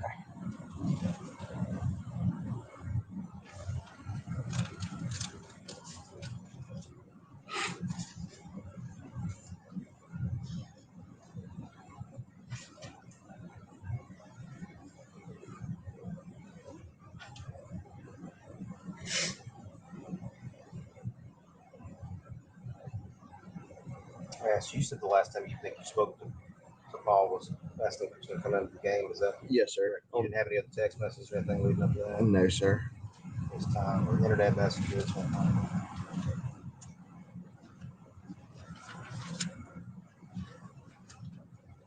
All right. Well, one thing I need to do, and we're asking this of everybody today, is you know we've collected a lot of evidence down there at the scene, and because it's a family property that people have frequented here and there, as we gather evidence and we get things like DNA, we need to get elimination samples from the family members here. And the reason why is that if we run something and it comes back unknown person, we have to find out who that unknown person is. If it comes back to a family member, I'm going to expect to some degree that family member DNA is going to be in common areas. Something in the dog kennel, something on a shared weapon that people touch, something in a vehicle people drove. So what I'd like to do while we're here today is get what's called a buckle swab from you. Do you know what that is? I don't. It's a long cotton swab. I've got them in the back. And what I'll do is I'll just rub the inner side of your cheeks. We'll put it in a bag, and it'll get sent up and run as comparison evidence for everybody. And do you have any problems submitting to that today? No, sir. All right. Well, I'll wrap up there. Katie, what am I missing out on here? I'm sure Buster does not want to sit through another however long we've been talking interview if he can help it. No, I think we pretty much covered everything. Having said that, I will give you the caveat of I'm sure I'm going to get out of here and remember that I didn't ask you something. And to that same degree, that's why I gave you my card. If you get out of here and think I should have told that agent this thing here, please call me. Let me know. I'll be happy to sit down with you whenever you want to. Yes, sir. Our goal in this is to get to the bottom of this. It's all it absolutely deserves to be done. So, yes, sir. Anything, Danny? Have you got anything you want to ask us? Or You've been thorough, very courteous. you have any questions for us about this? I don't know how much I can really elaborate on. Yes, we have a lot of questions, but if there's going to be some elaboration, I think we would prefer it in a group setting. Understand. And to the extent that y'all will, Yes, we are. There's so many rumors, and I don't know how else to say it. We're starving for something that just. Yes, sir, we understand. Well, and we're certainly eager for anything, and anything. You have not missed anything that I have heard or that I have anywhere in the public or even within our firm privately. You have covered all the bases, and if there was something that was significant that I knew about that you haven't asked about, I would tell you. But there's nobody that knows your family as well as you and your other family members, and a lot of that stuff isn't always public. A lot of it isn't always easy to talk about, and I want you to think hard about that. And if you do have something, no matter how trivial, no matter how inconsequential, I asked you a lot of things that were seemingly inconsequential today, but there's a reason for that, because as a question comes up, if I've already got the answer, I don't necessarily have to do something. I understand. Yeah, I know you will. We don't want to waste too much time going down the wrong road either. So and we understand y'all got an investigation to do. We're not trying to impede that or ask you to give us any special favors, but just anything y'all could share. You don't need to share it just with the family, or share it just with Ellie. Yeah. You don't have to do it to a crowd. No, Yes. Ellie. What I can tell you Ellie just short term, really- and we'll get into that, but I can tell you that we have been working nonstop on this. We are considering every single possibility, every aspect of it.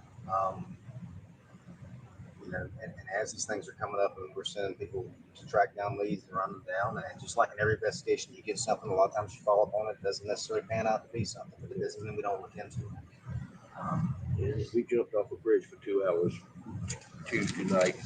Remember all that? You heard that? Yeah, I did hear that. And I have seen some stuff, and I've seen stuff that was attributed to law enforcement that is absolutely false. Well, yeah, That is absolutely speculation. That is absolutely wrong. And we're grateful for y'all being upfront with Alec about that. Yeah, I can't prevent it if either somebody makes a comment to somebody who doesn't have the same. It's interesting that they brought up a conversation that somebody said, and a law enforcement had leaked some information. It sounds, and they're saying that it even comes, but it's rumor, and I don't know if something got out that shouldn't have gotten out, and they're kind of walking it back a little bit. but I don't typically know of law enforcement. I mean, I know they have leaks and they talk to people they trust that they know will protect them if they leak information. But in this situation, for some reason, you know, this is a small community. Everybody knows everybody, and people are, you know, you only have so many agents that can work the case. So you're going to have somebody that knows something or has knows somebody that knows somebody. You know, it's just going to be a situation like that, in my opinion. And I just found it awfully odd that he's addressing something that was rumored by their own law enforcement agent. The other comment that's been extremely troubling, and I'll just tell you that we talked about it and been concerned about it, is there was a statement from either SLED or from the sheriff's office. I apologize, I'm not being coy. I don't remember which. That there was no reason for the public to be concerned. Well, that's probably and that might have been poor choice of wording. I'm not going to sit there and say yes. That was from the sheriff's office. And that all that does. I was the sheriff of Colleton County for 14 months. I was the interim sheriff during that period. You know where that makes people's mind go. I think that's a very common phrase they use to mean we're not actively running behind somebody with a gun right now. That we're going to chase them into your house, or we need to lock the school down or something like that. It's probably not the best choice of words. And unfortunately, what happens is people fill in the blanks and say, well, this was obviously some sort of a domestic thing or something like that. I get where you're coming from. And there's things we can control. There's things we have to go back and say, well, I get it. The more we harp on this, the worse we're going to make it a thing. Buster, you got anything else, man? Please, if you've been completely forthright. If you've got anything else to tell these folks, let's go ahead and anything else you can think of. No, sir, I'm good. Buster, is there anything you want to ask us? No, ma'am. No questions. Well, I'll tell you what, if you'll step out, I will get the buckle swab thing ready. It's not painful. You ain't got any sores or anything in your mouth, any bites inside of your lip recently, nothing like that. It'll be over. I don't know what that would mean. I mean, he'd get actual blood if he bit his lip. All right, let's see if they get back in the car. Oh, no, they got, okay. They're about to go outside the car. Highway patrol on me.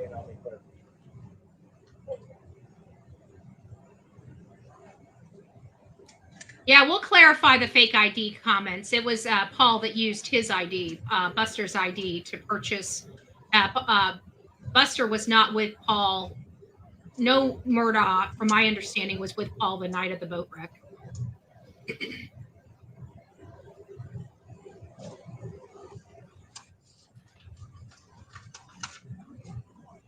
They're disciplined. They're just disciplined to be perfect in the public and be heathens behind the scenes. You know, they didn't really have a whole lot of, you know, the parents didn't really care what they did, it seemed like. I could be wrong, but it just seemed to be that way.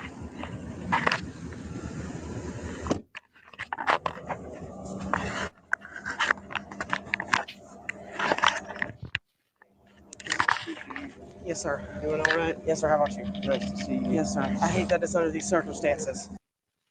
Is that Alec Murdaugh going up there to shake the officer's hands? Is that is not Alec. Tell me that's not Alec. Was that Alec?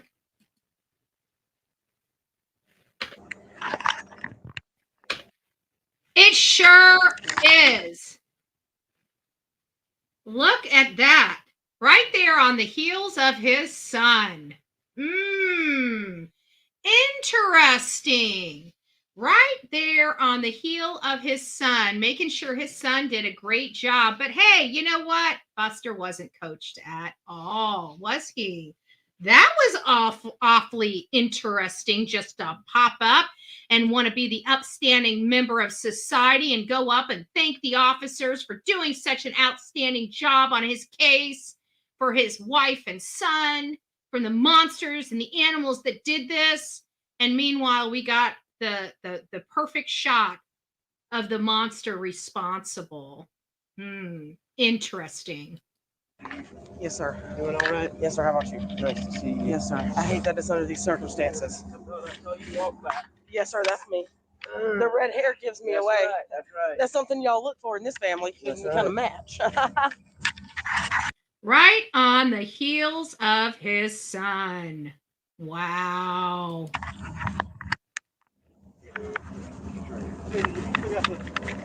You can see. I do. I'll tell you what, rather than do a written one, Going over there to rub him down after a job well done. Relax, son. You did a good job. Relax. Here, let me loosen up these muscles for you, son. It is. Okay. What I'm going to do is we discussed. I'm just going to swab of your inner cheeks for a DNA sample for a buccal swab, as we talked about. You consent to us. How can a father, and his father's turning away right now to walk away because he can't even stand to look at the sight of what he caused? That. What a piece of shit. And Mr. Henderson, you're fine with it as well? Absolutely. Okay. This is approximately 3:25 p.m. on June 10th. Let's get out of the sun.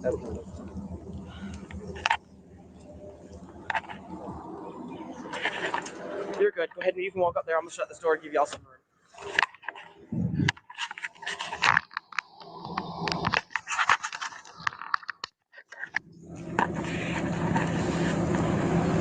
All right, you go open wide.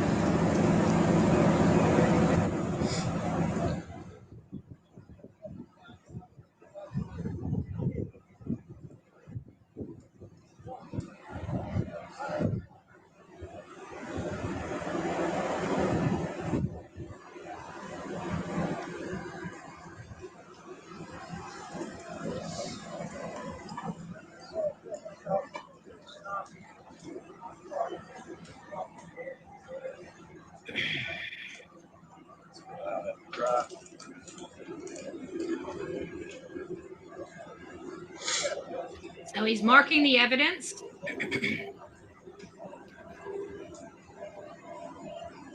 Does anybody else find it a little bizarre that his dad was on his heels when he walked out, but as soon as he has to look at his son going through, basically, I'm going to call it like a medical procedure, right? It's taking biological materials from him for testing. So, and then his father, as soon as he's looking at his son and his son, you can see his face on him. Where are we? We're at 131:22. Let me go back here to his face, his son's face.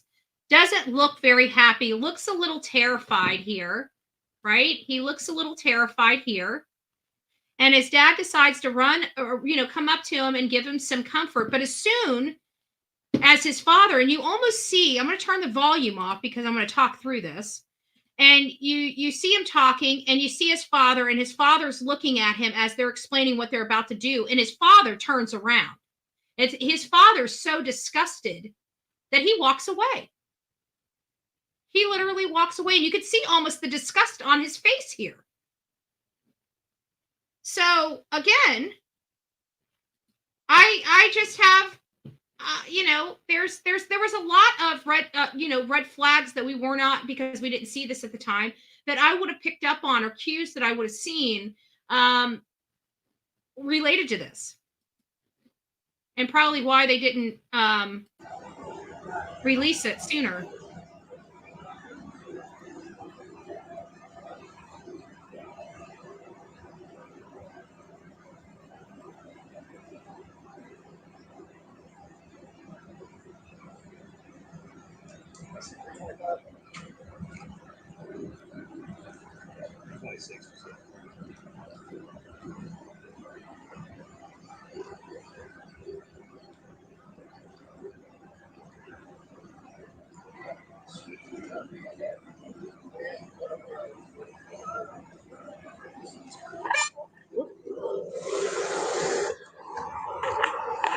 Anything else you can think of? I feel like I've asked you most anything, but again, as you go home, start thinking about this.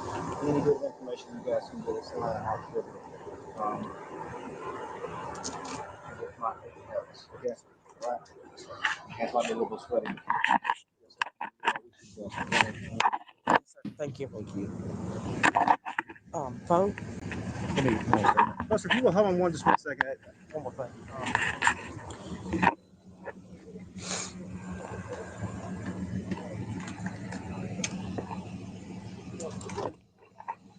Alec, always, that's Buster. I was going to say Alec always in the bushes. You want to walk over there?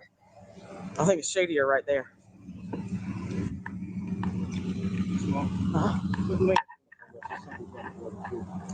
Would you have any objection? Yeah, Dan. Sorry, I wouldn't shut you out there. No problem. Some of the others have been good enough to give us just dumps of their calls. It's a physical download of the information on their phone that verifies the whereabouts and so forth statements you've given us. And we may be able to pull some of those Facebook messages that you've gotten to. My only question is, should Jim allow that to happen without it?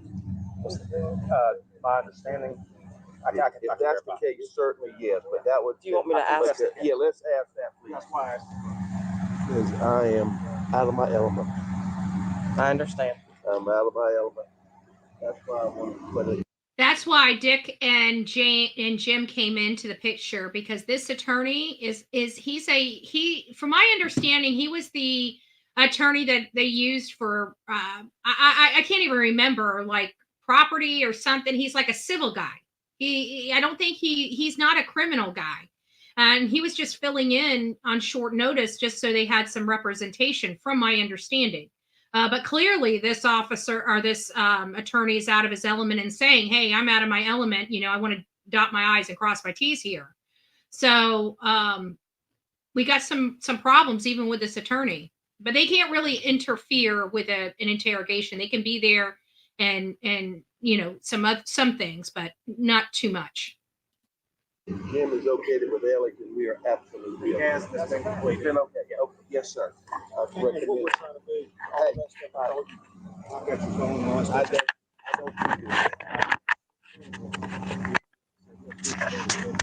I wish that lady would quit moving the freaking camera. It's a good way to shut down the ugly people. We have the stuff right here, so we'll be able to do it and get it right back to you. You can download it. Yes, sir. You can send us doing a data download of this. We'll do it. We've got a technician right here with us. We'll get it right back to you. Yes, sir.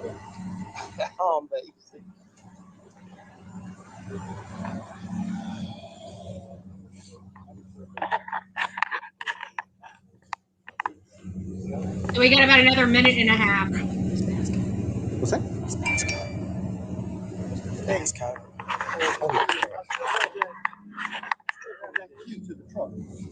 Y'all need that? Let me, Jojo.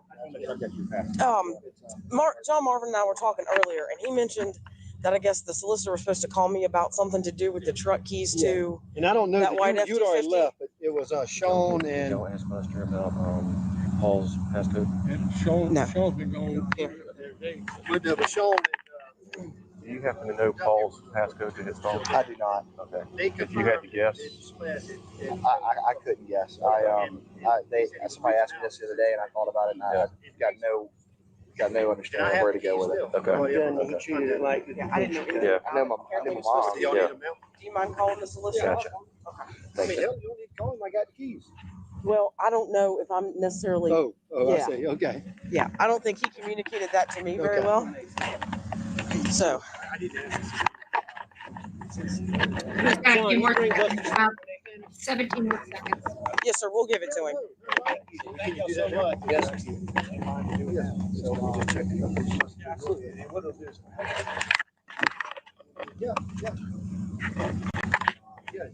All right, that's it. That's it. All right. So give you guys selves a round of applause. We survived the interview. Couple things that I think we've all discussed in chat. We've all noticed. I think the one major thing is the lack of emotion. And, now that I'm reading some of your comments on being prepped can help reduce some of those emotions. So that could play into it. When I saw him get out of the car, you can kind of see, when you had that further away view, you could see more of his disappointment on his face.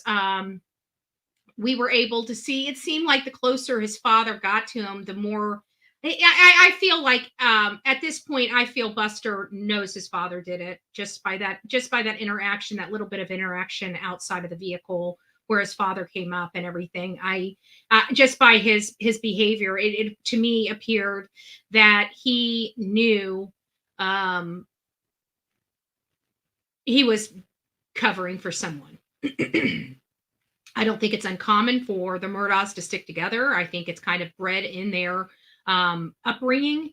I don't know. We don't know. We're all speculating. Our opinion of Buster is speculation. Our opinion of the situation, other than what has come down in a verdict, is our opinion. Everything that we don't know 100% or wasn't provided to the trial record, in all fairness, at this point, we have to take as a rumor, because we're never going to be able to prove it to be true one way or the other. So I was going to go into, I mean, we're at 3 hours and 15 minutes. We were going to get into Buster and his testimony on the stand. I was going to leave you guys here all day. We were going to be here all day to do this. But to be honest with you, I think this was a lot. It's a lot to digest, to understand. And I'm not going to play his testimony on the trial because I forgot it. And I wanted to be real and authentic tomorrow tomorrow morning when we go over this. I am going to provide an update on the Soto case later this afternoon. So if you guys have not subbed up to this channel or our new channel, we've got 2 new channels here. This one here is Bullhorn Betty Crime Stories. And we also have another channel that is Bullhorn Betty, Bettie, not Y, IETC for true crime as well. It's got 3 little cat heads on it. You can't miss it. You can't miss it. It's got an orange little icon with 3 cat heads. Go over there and sub up. We're going to be doing until that account gets, I'm running kind of this account and that account with the same content right now, but we're going to pull away from that. And we're going to do something a little different. Nothing bad, but we don't have monetization on that channel. So if we don't have monetization on that channel, we might as well do the things that we can do on a non-monetized channel that we can't do on a monetized channel. So we'll be getting, maybe into more details of some cases. We may decide to just have a fun day and just, play a bunch of copyrighted music, right? Whatever the case may be, we're going to be doing something and pulling that channel out on its own to build up the watch time on that. So expect that to start. I'm going to be throughout this weekend planning on a schedule for next week. So we'll see how that all works out. We're just playing at the beginning of every year. Part of our goals, we play around with times. We play around with a whole bunch of stuff to try to adjust the channel, because every year we're growing and we can't stay in the same position. Otherwise, we're not growing with the channel. And so we have to kind of manipulate the channel a little bit in certain spots to find out where we are best suited for the new year. And that's what we're doing. That's why we push this live back to 7:30. And we're going to do the 7:30 time for the next couple weeks. Maybe for the next month. We'll see where we go. And if this is a better or worse than 6:30, we may go back to 6:30. We may try it at 8:30. We'll see. We're going to play it by ear, but we're not going to go past 8:30. We're going to have a start time for our morning show between 6:30 and 8:30. And it's always been like that since the creation of this channel. This particular show, this first show, has always come in the morning. And no matter what, it's going to stay the morning. We are the coffee club, and we are the coffee club for a reason. So 7:30 is better for you. Okay, great. So again, if you guys like the new time, email me, bullhornbetty@gmail.com, or put a comment in the comment box below.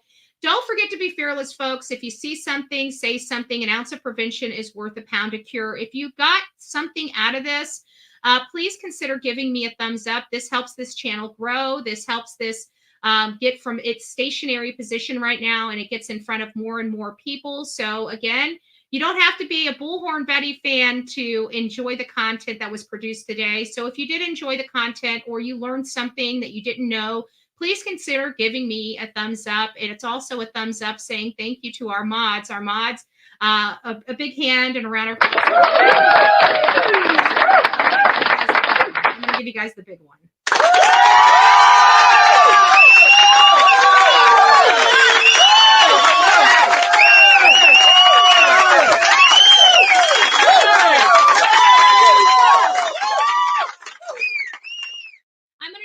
Because they have to field all the nonsense that goes on in the chat while I'm sitting up here doing my thing.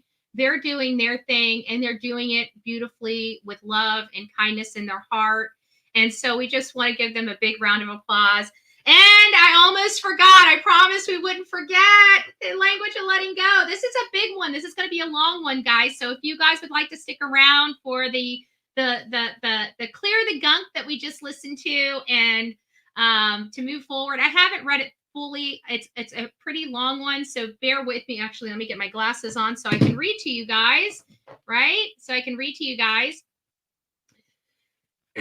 So for the language of letting go for January 6th, which is this Saturday, the title of it is Take Responsibility for Your Life. Before you can jump out of a plane, before you can fly solo in a plane, before you can go on a whitewater rafting trip, before you can make a bungee jump, you have to sign a waiver. The waiver is a document that says you realize the danger in what you're about to do, that you and you alone have made the decision to participate in the activity, and that you and you alone are responsible for the outcome. You sign away your rights to sue, whine, complain, to do anything except risk your life for a new experience. You sign the waiver to protect others from being liable in case of an accident. I think the waivers are a good reminder that ultimately no one is responsible for my life but me. There is no one to blame, no one to sue, no one to ask for a refund. I make my own decisions and I live with the results of those decisions each and every day, and so do you. It's your life. Sign a waiver saying you take responsibility for it. Set yourself and others free. God, help me understand the inherent power I have. Help me take responsibility for my choices and guide me about what decisions are best for me. Activity. Read the following waiver carefully. Fill in the blanks and be aware of what you're signing. It's your life after all. Take responsibility of what you do and for what you do, rather. Waiver. I understand that during the course of my life, I will be required to make many decisions. As such, where I want to live, whom I want to live with, where I want to work, how much fun I want to have, and how I spend my money and my time, including how much I spend waiting for things to get better and people to change and who I choose to love. Understand that many events that occur will be out of my hands and that there is an inherent danger and risk in all decisions I make. Life and people have no obligation whatsoever to live up to my expectations. I have no obligation to live up to the expectations of anyone else. Life is a high-risk sport, and I may become injured along the way. I agree that all the decisions I make are mine and mine alone, including how I choose to handle the events that are beyond my control.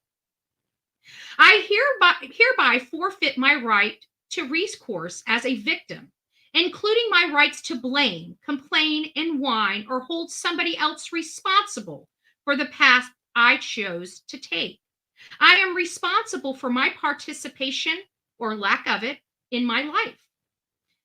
And I take complete responsibility for the outcome and consequences of all the decisions I make, understanding that ultimately it is my choice whether I become happy, joyous, and free, or stay miserable and trapped. Although people may voluntarily nurture and love me, I and I alone am responsible for taking care of and loving myself. Sign and date. Sign and date. That is your waiver. Now, guys, go live your life for yourself. You have earned it. You have earned it. You have earned it.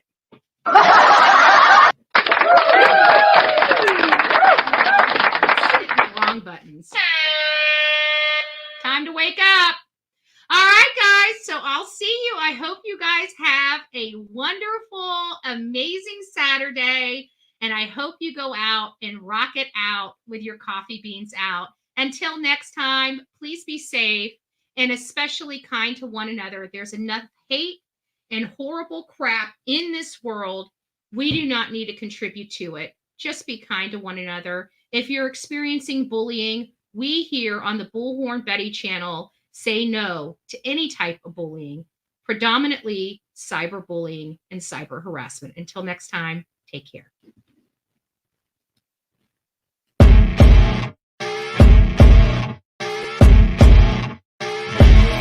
As you wake up in the morning, you want to find the latest, greatest information about criminal cases and have an intuitive conversation about the suspects associated with these cases. Head over to the Bullhorn Betty channel on YouTube.